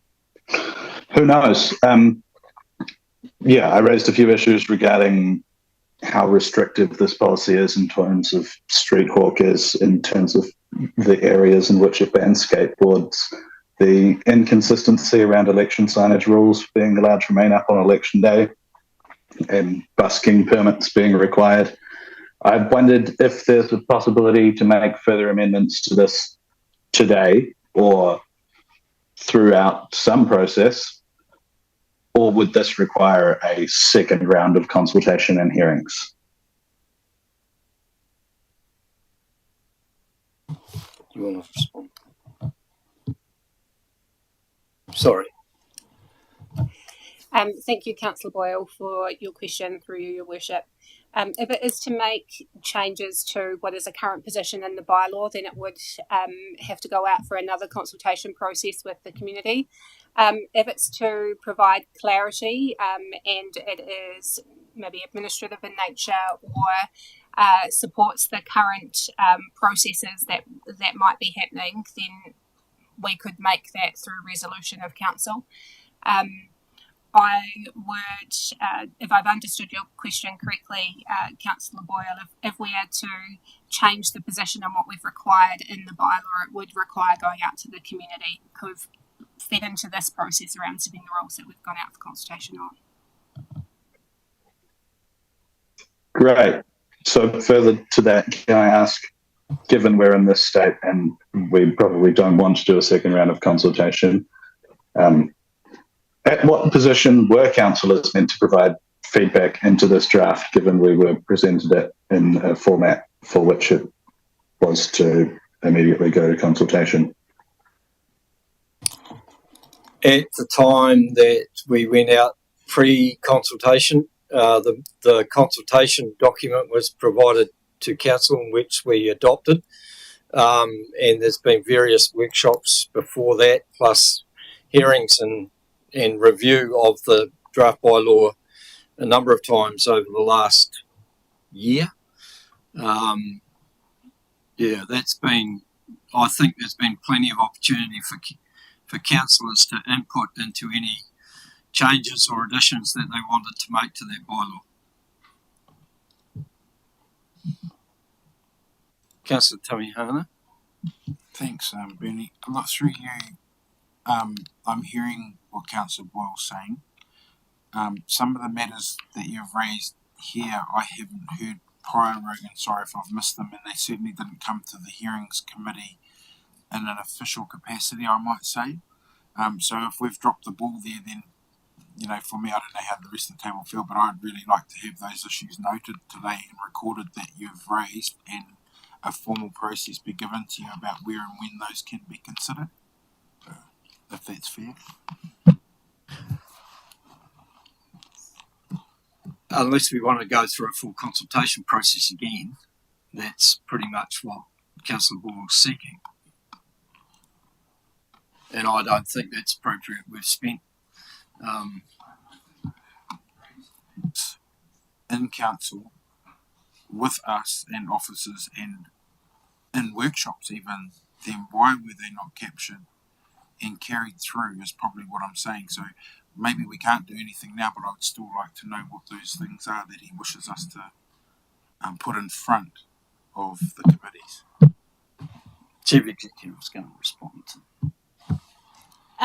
Kia ora, Councillor Boyle, and our apologies if we've led you to believe that we're doing work on feedback that has been given in a workshop, and we probably need to do some work to find that.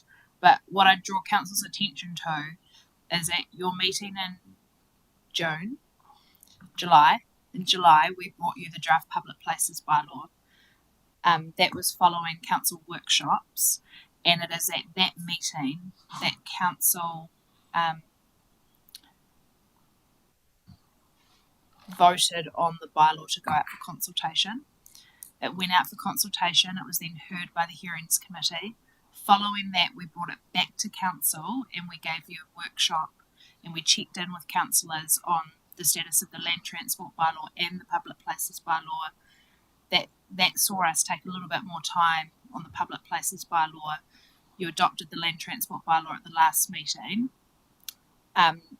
So yeah, Councillor Boyle, if we're missing something, I probably need I probably need you to be more direct about when that was, and I think it would have been helpful to have that prior to today so that we could have given that advice to you.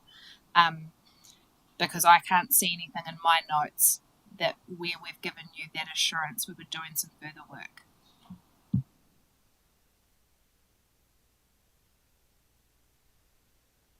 Happy to not waste everyone's time and have that discussion offline. Let's proceed with this. I don't want to make this go back for reconsultation, regardless of the changes I'd like to see. Thank you.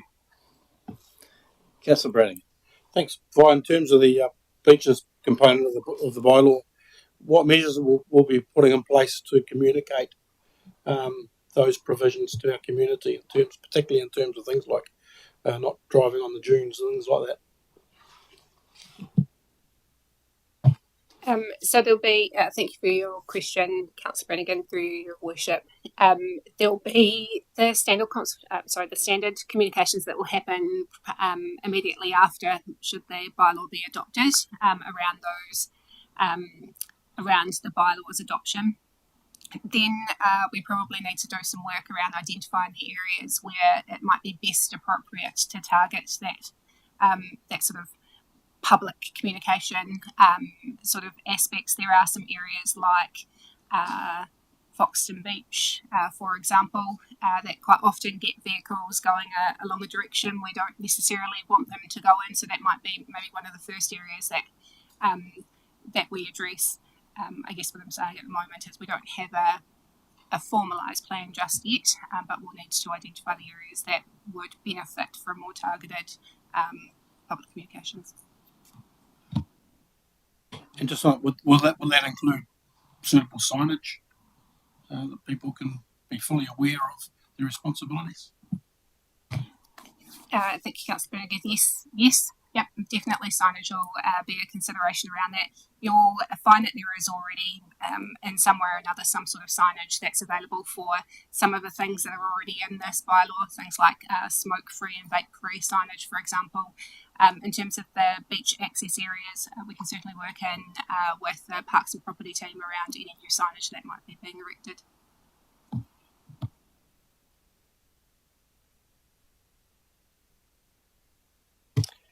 Okay, so we have the recommendations C on the to discuss or debate, which is that Council resolved to adopt the Public Places Bylaw 2024, attached as Attachment A as an operative bylaw of Council effective 1 December 2024, and in doing so determines that C1, a bylaw, is still the most appropriate way of addressing the perceived problems of regulating the use of public places in the Horowhenua.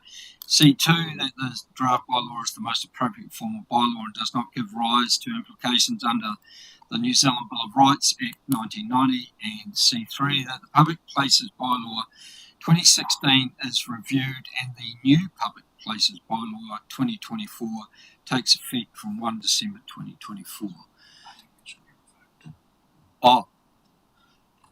That the public bylaw of 2016 is revoked, yes, rather than reviewed, because we've, so Councillor Jennings is happy to move. I'm happy to second. Any further discussion? Can I just ask you, when the next review period is for the bylaws? What's the rotation? 5. Oh, I'm offline. 5 years. So on the front of the bylaw, we've added that now as the next review date by November 2029. And just final question from me to you, Vi, is there any time that's not required? What I mean is, would we be forced to do a review on some bylaws if there was legislation or something that kicked in, and then we have that ability? Okay, great, thank you. Through your worship, or at the will of the table. So yes, it could be because of legislation, or it could be because council's needing to address an urgent matter that means they want to do it within an earlier time frame. Councillor Jennings. I know we're still on debate, and so Deputy Mayor Allen did just ask me to make a couple of comments, if that's all right, as chair of in his capacity as chair of the hearings committee. So just to reiterate again that this has been through the hearings committee. There were a number of submissions.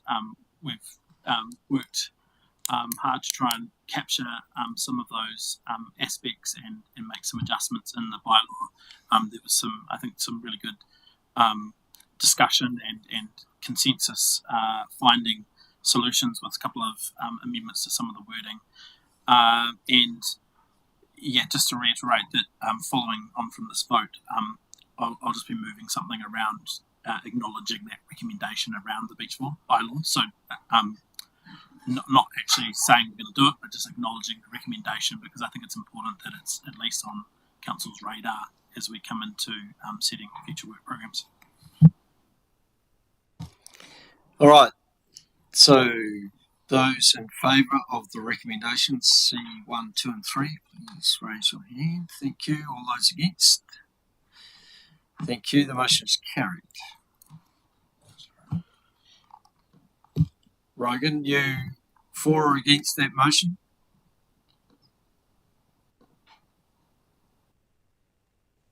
Sorry, Tim. Happy to be for the motion. Yep. Thank you. Right. So, Councillor Jennings, you foreshadowed. Yeah, could I just move that Council acknowledges the recommendation from the Hearings Committee in respect of developing a comprehensive beach bylaw, full stop. Seconded by Councillor Olsen. Thank you. All those in favour? Against? Carried. Thank you.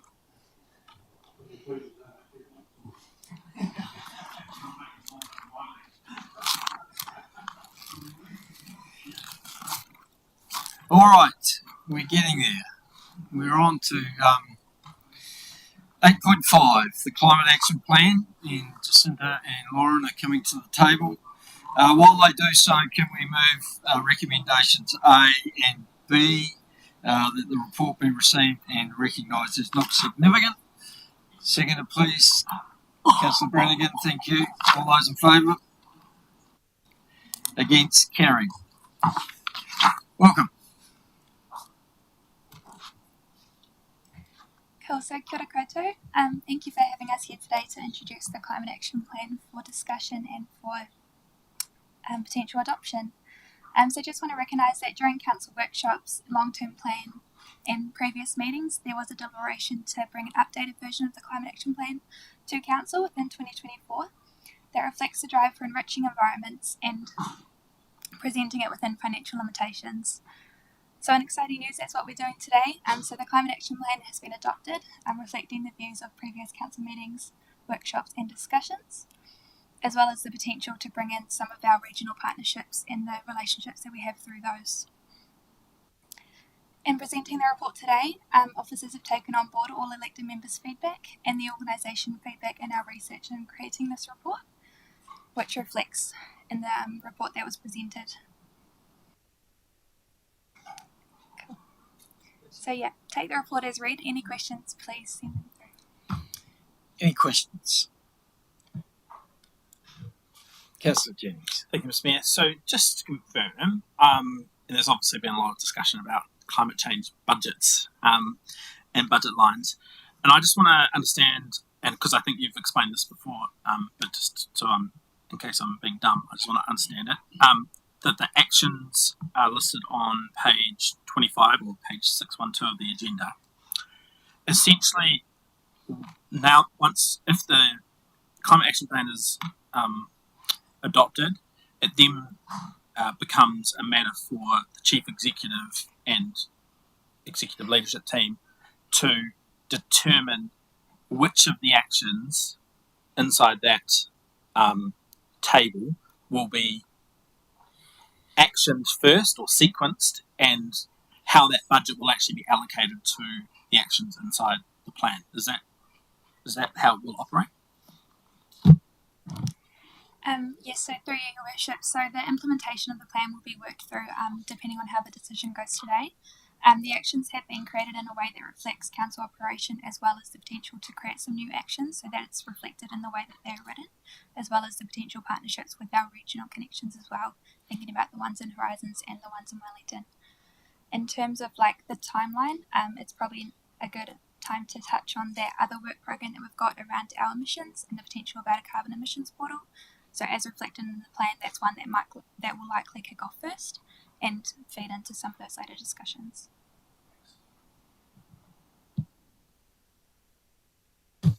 Noting that the actions do have a short, medium, long notification next to them and an indication with a traffic light around when that time frame might be. Yeah.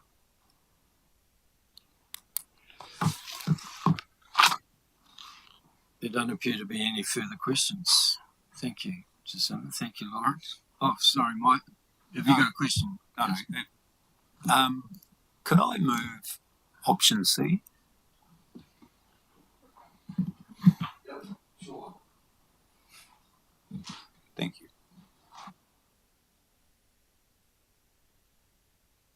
So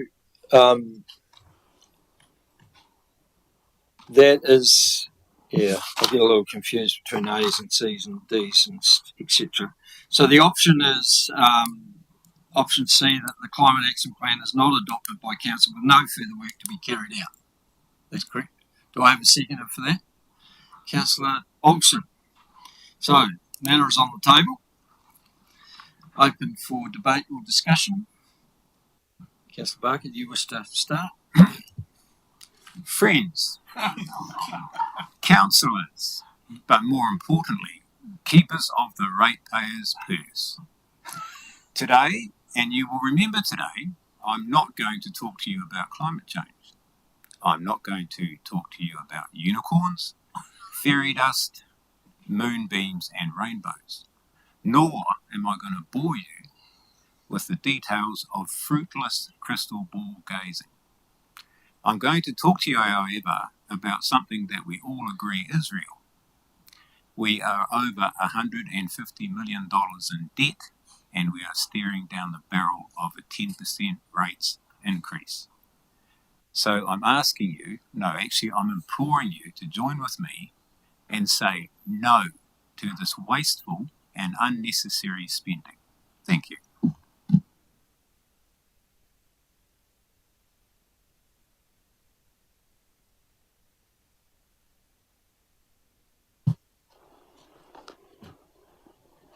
Councillor Olsen.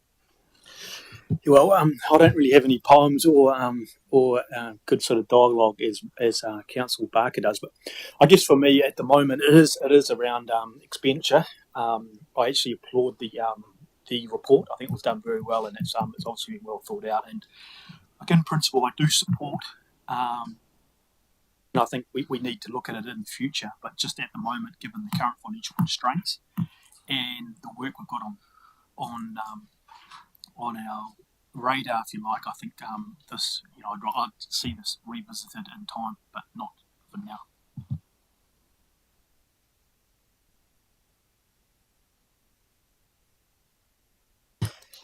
Councillor Jennings, did you? Thank you, Mr. Mayor.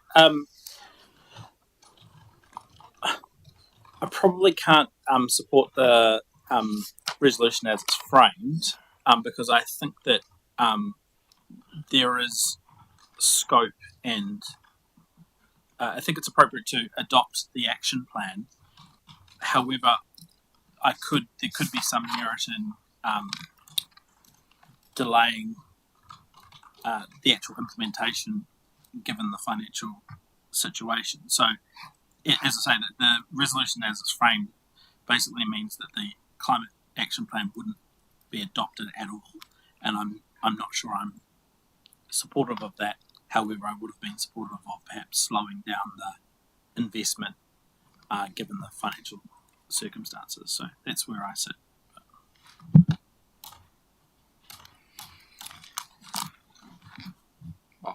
Councillor Proctor.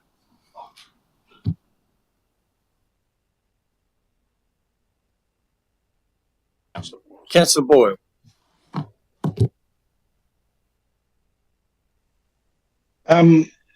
While I understand the concerns raised about spending, it's important to recognise that investment in climate action is an investment in the future. If we ignore climate change now, this will only lead to higher costs down the road, both in terms of the disaster recovery costs and the long-term economic impacts to our community. This budget is a very small price to pay to begin the steps that we need to do to reduce the risks, to improve public health, and to ensure a sustainable future for all our residents, especially those who are still going to be alive when the effects of climate change come to fruition, unlike the majority of this table. Additionally, the plan aligns pretty well with our plan on a page, our goals for an outstanding environment. There's potential that it could open up additional funding sources. It's a good strategic investment. By proactively working on climate change now, even though we're 10 years too late, we can help protect our economy, the public infrastructure, our residents, and everyone's quality of life. It's something we should do, something we should have done a while ago. Let's get it done. Let's not delay more on this, and let's not throw the whole thing out after we've spent this long getting this far. Look, I too can't support the resolution. When I look at those 34 actions that are in that action plan, most of them begin with words like monitor, demonstrate, investigate, support, encourage, communicate, work with, educate, explore, and plan. There are a lot of things that we need to now do to understand what is going on in our communities and what happens with different weather events that are going to be in more number and probably more severe. And if we don't plan and mitigate and adapt to some of those things, then I think we are abdicating our responsibilities in terms of providing for our district. So I too cannot support this. Councillor Proctor. I won't be supporting this either. If you look at the action plan, there are actually some real and tangible actions with good outcomes that will contribute to a more robust and resilient economy, as well as making our population safer to natural hazards that will be enhanced by climate change in time as well.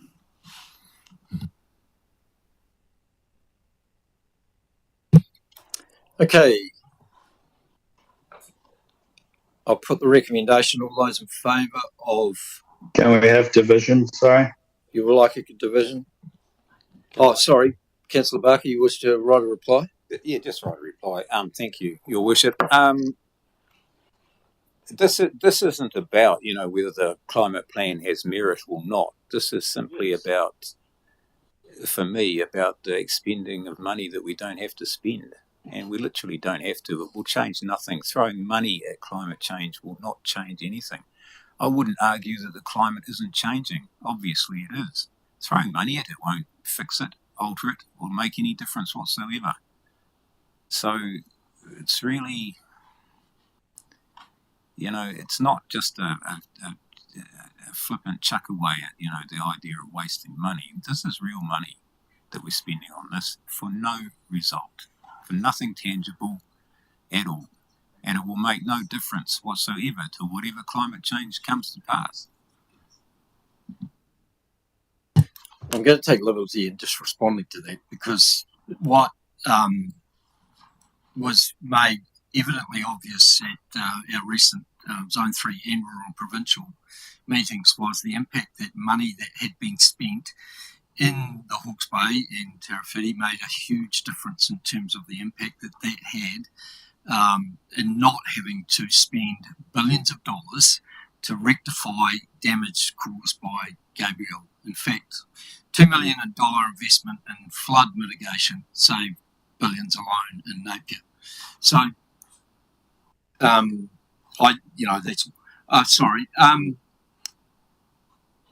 so we've got a division, and I'm going to start at Councillor Young. Against or for? I'm against. I am against. Councillor Tamihana. Against. Against. Councillor Proctor. Against. Councillor Olsen. For. Councillor Jennings. Against. Councillor Hori Tapar. Against. Councillor Grimstone. No. Councillor Boyle. Against. Councillor Barker. Absolutely yes. 8 in favour, 2 against. 8 in favour, 2 against. Noting that Councillor... Sorry. Other way around. Right, 2 for, 8 against. So the motion is lost. Thank you. So we now go back to the original option, which is C. Happy to move. Right, moved by Happy to Councillor second. Boyle, seconded by Councillor Young. The Council adopts the Climate Action Plan 2024, Delegating authority to the Chief Executive to make minor and or editorial changes as required prior to publication. Do we need to... Oh, we'll do it separate. Okay, so I've got Councillor Boyle and Councillor Young. You wish to speak to it, Councillor Boyle? I'm really stoked that I think we're actually going to pass this and start doing something. Let's get on with it and do it. Hooray.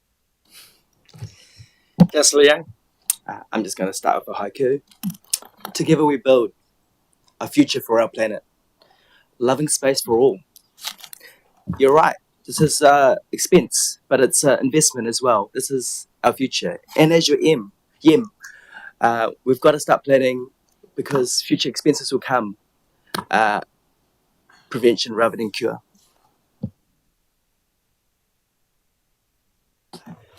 Councillor Barker. I just thank you, Councillor Young. That was a rather lovely haiku.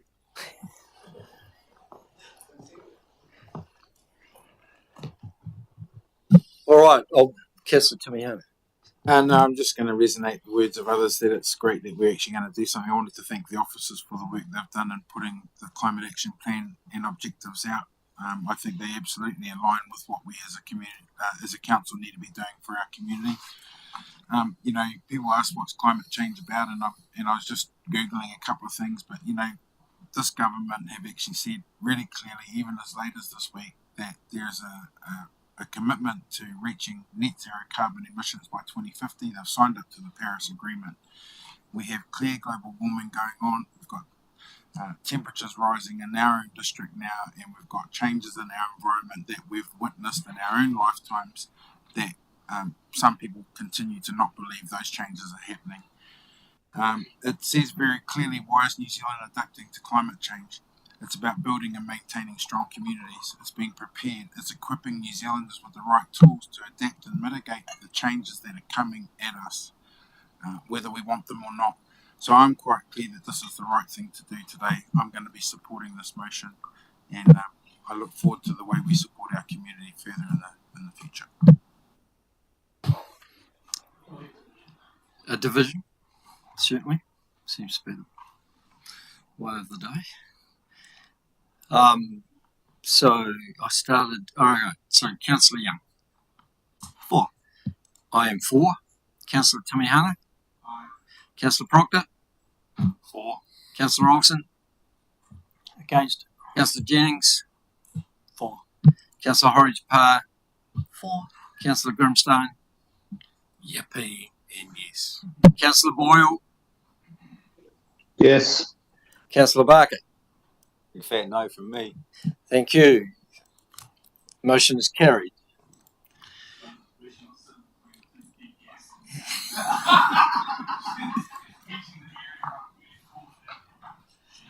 So we're moving on to recommendation D, that Council notes the adoption of the Climate Action Plan would directly align with the progression of priority, i.e. enriching our environment and enable the implementation of actionable outcomes via long-term plan funding. Moved by Councillor Young, seconded by Councillor Hori Tapar. Is there any further discussion on this? I'll put the motion. All those in favour? Against? You're against. Councillor Barker, noted. Motion's carried. Thank you. Thank you, team. Just want to acknowledge Jacinda. Where is she? Yeah, look, you'll now be able to get on delivering an action plan rather than developing an action plan, Jacinda, which I'm very, it's very pleasing to see. But just acknowledge the amount of work that you have spent developing this, and it's been, you know, the fact that it's got there finally, I think, is much to do with your work. So thank you. All right. Now the big decision of the day, 8.6. The order of candidate names on voting documents. Welcome, Ashley. So while Ashley gets set, the report, just the recommendation A and recommendation B, report be received and recognised as not significant. I'll have a seconder. Thank you. Councillor Horry Depart. All those in favour? Against? Carried. Thank you. So, Ashley. Thank you, Your Worship. I will take the paper as read, but just remind you that this paper is to request a decision from Council of the order of candidate's name on the voting documents for the 2025 local elections. At each training, we need to make a decision, and if no decision is made today, the order diverts back to it being alphabetical order by last name. Happy to take any questions. Councillor Prop. I was just wondering with the options, is there costs associated, or is there a variability in costs associated with it? Very small difference in cost.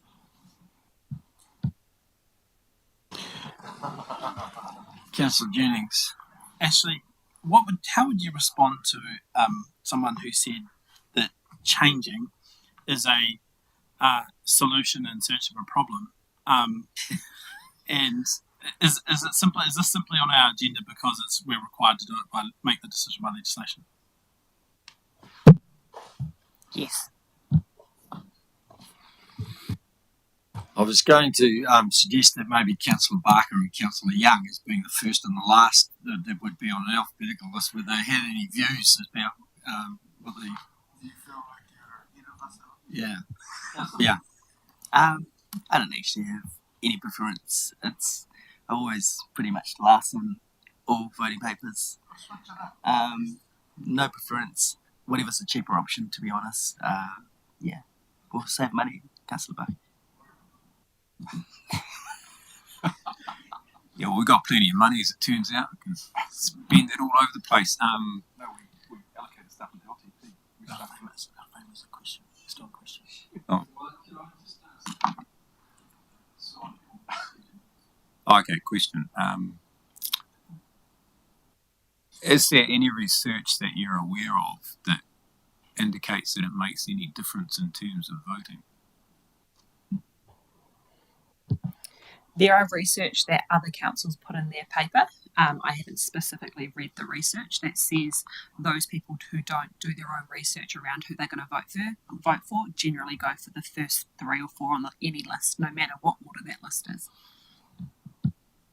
So, just confirming though too, Ashley, that the random order is not fixed. It is random on different voting papers, isn't it? It's not the same order throughout or for all electors. Yeah, so random is a random order that is then every person has a different order on their voting document. Pseudo-random is an order that is pulled out of the hat, and then every voting paper is the same order in which those names were pulled out of a hat.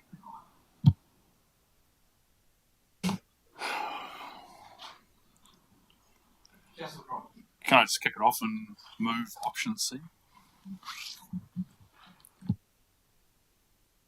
Sorry, what option are you requesting then? Random order or pseudo-random?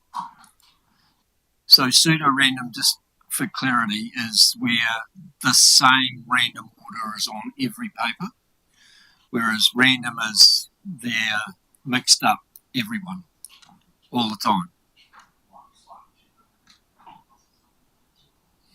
Well, why would we change then? Sorry, So you're getting into debate here. I'm moving option 3. Option C, the council resolves that the 2025 triennial elections have the names of candidates arranged in pseudo-random order of surname. Is that what you are seeking? Right. Do I have a seconder for that?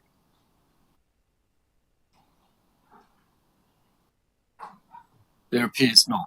So the motion is failed to get on the table. Anyone? Councillor Jennings. I move that we stick with the common sense alpha. So you're moving that council resolves that the 2025 triennial elections have the names of candidates arranged in alphabetical order. Do I have a second for that? Everyone wants to second that motion. Councillor Young was the first. So anyone wish to speak to that? No. Okay. No, I don't want to speak to the motion because I think it's completely bizarre. The only thing I would like to consider after this Mayor Wandin is, Bernie, sorry, we need to write a letter to LGNZ or someone in forms of a remit that this isn't something that should be council business. This should be something that's just set in stone through the electoral process, and I just find this a complete waste of time. I'm sorry. So you'll note that on December the 4th next week, we're having a workshop around the electoral reform paper that LGNZ have put out. This could well be part of that discussion.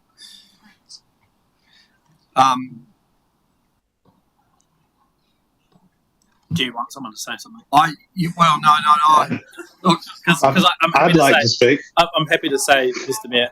Well, as the mover, I'll go first. If that's all right. Yes. Yep. All I'll say is that this does, as I say, I think this is the other choices are a solution in search of a problem. If you look at our election results from 2022, this was not a problem in terms of the diversity of alphabetized surnames that were elected to this table. So I just think let's just stick with something that is common sense. Everyone understands it. I just can't see any real benefit for changing. It's interesting you referenced last election because I don't think there were many actual people standing in most wards to actually make it a problem. There were only 2 or 3 in some wards where it can easily be seen.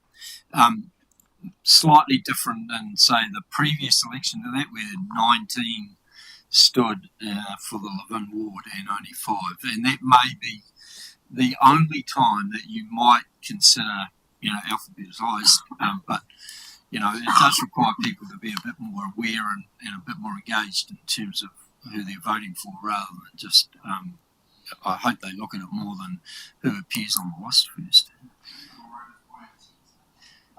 Yeah. I'll be voting against this. It's fair to do it in randomised order. I've had a quick read of the stats. 5 to 9% effect, which is significant given the size of our voting population. That said, it seems like we're probably going to go with alphabetical because we don't even do STV voting. So we're not getting into that debate, thankfully.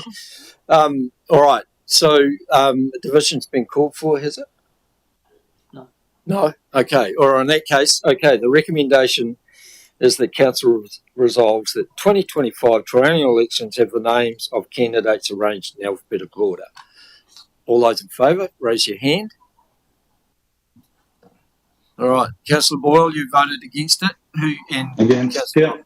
Thank you. So the motion is carried.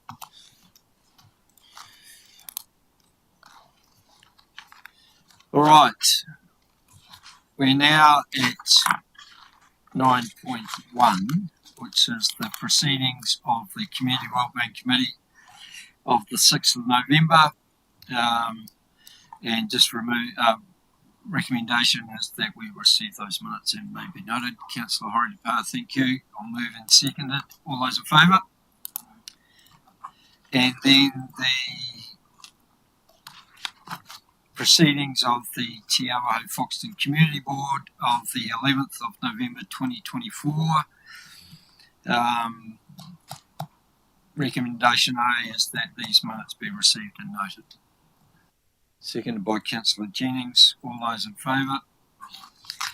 I note that the chair of the community board has now joined us. John, did you want to come to the table and talk to anything, items in those minutes?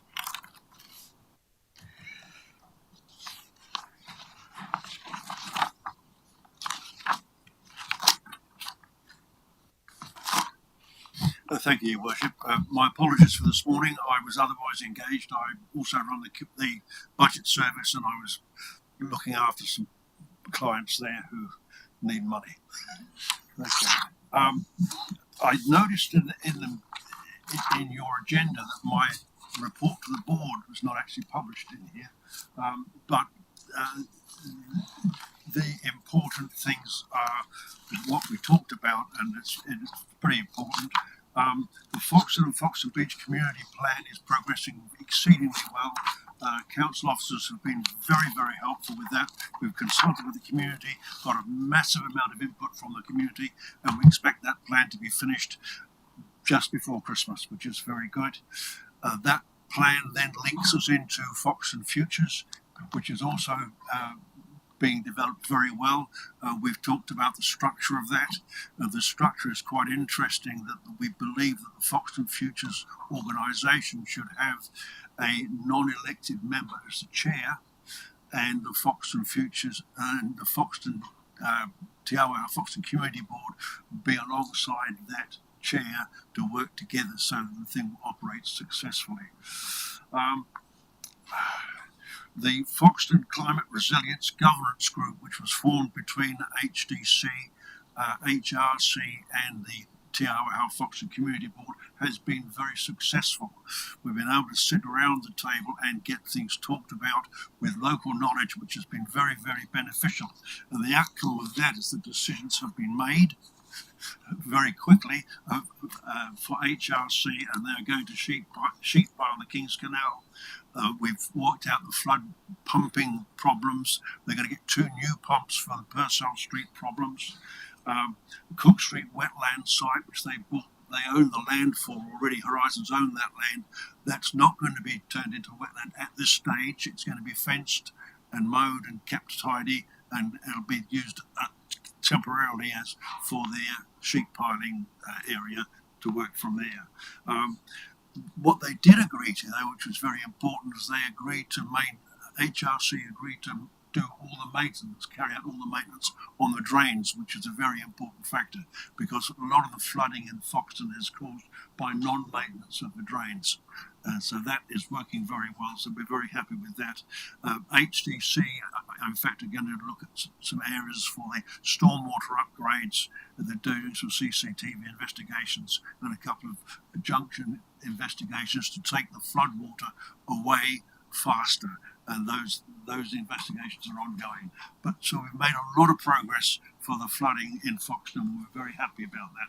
And the idea of continuing of the governance group, HRC are quite keen on that.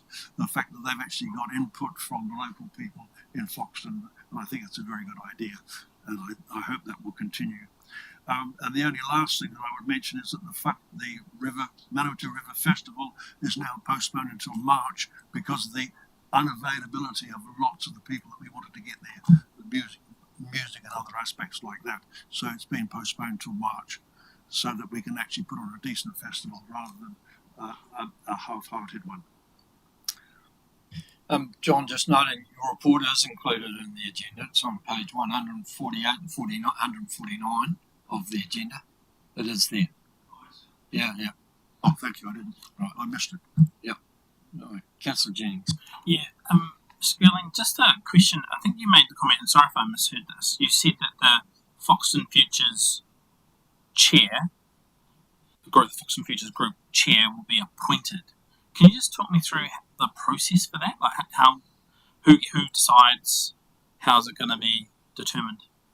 Have I understood that right?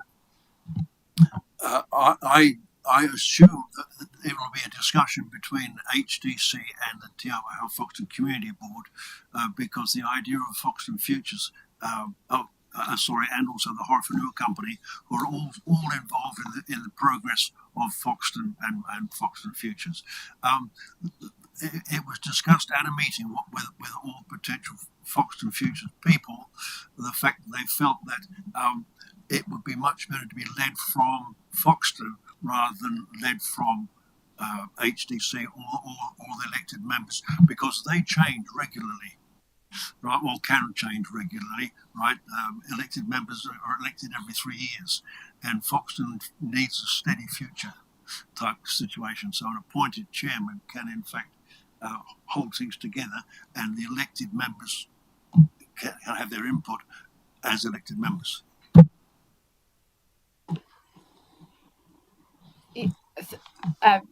I'm not sure if you want me to clarify, Councillor Jennings.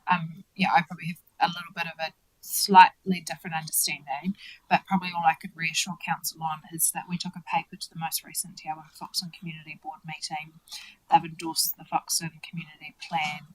We're just doing some further work with Hapu Partners, and we are anticipating we'll be bringing that plan to the December Council meeting. In that, we're looking to give advice to Council around the future governance of the Foxton Community Plan, and probably all I'd comment on is we are tending to see what we can learn from our issue-based network groups, so things like Older Persons Network, Youth Network, and what does that look like in a place-based setting, acknowledging we're also right now embarking on the work of the Shannon Community Plan, and we're wanting to make sure that whatever we do in one place is sustainable, but at the heart of it is this idea of community leadership and it not always needing to be led by council.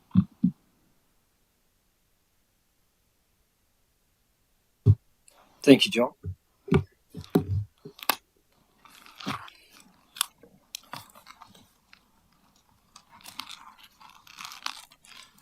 Right, so now moving to 9.3, which is the proceeding of the Chief Executive Employment and Performance Committee from the 13th of November. Just move recommendation A that the report be received, the minutes be received and noted. Seconded by Councillor Young. All those in favour?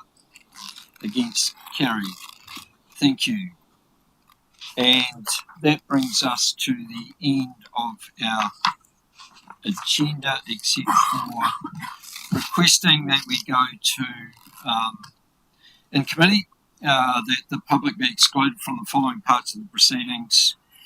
C1 being the Lavin Hall Memorial Hall in Village Green, and C2 proceedings of the public excluded Chief Executive Employment and Performance Committee of the 13th of November 2024. Happy to move. Can I have a second to Councillor Young? Thank you. That brings us to the end of our public agenda. Appreciate all those that were participating today, including staff, members of the public and councillors. I appreciate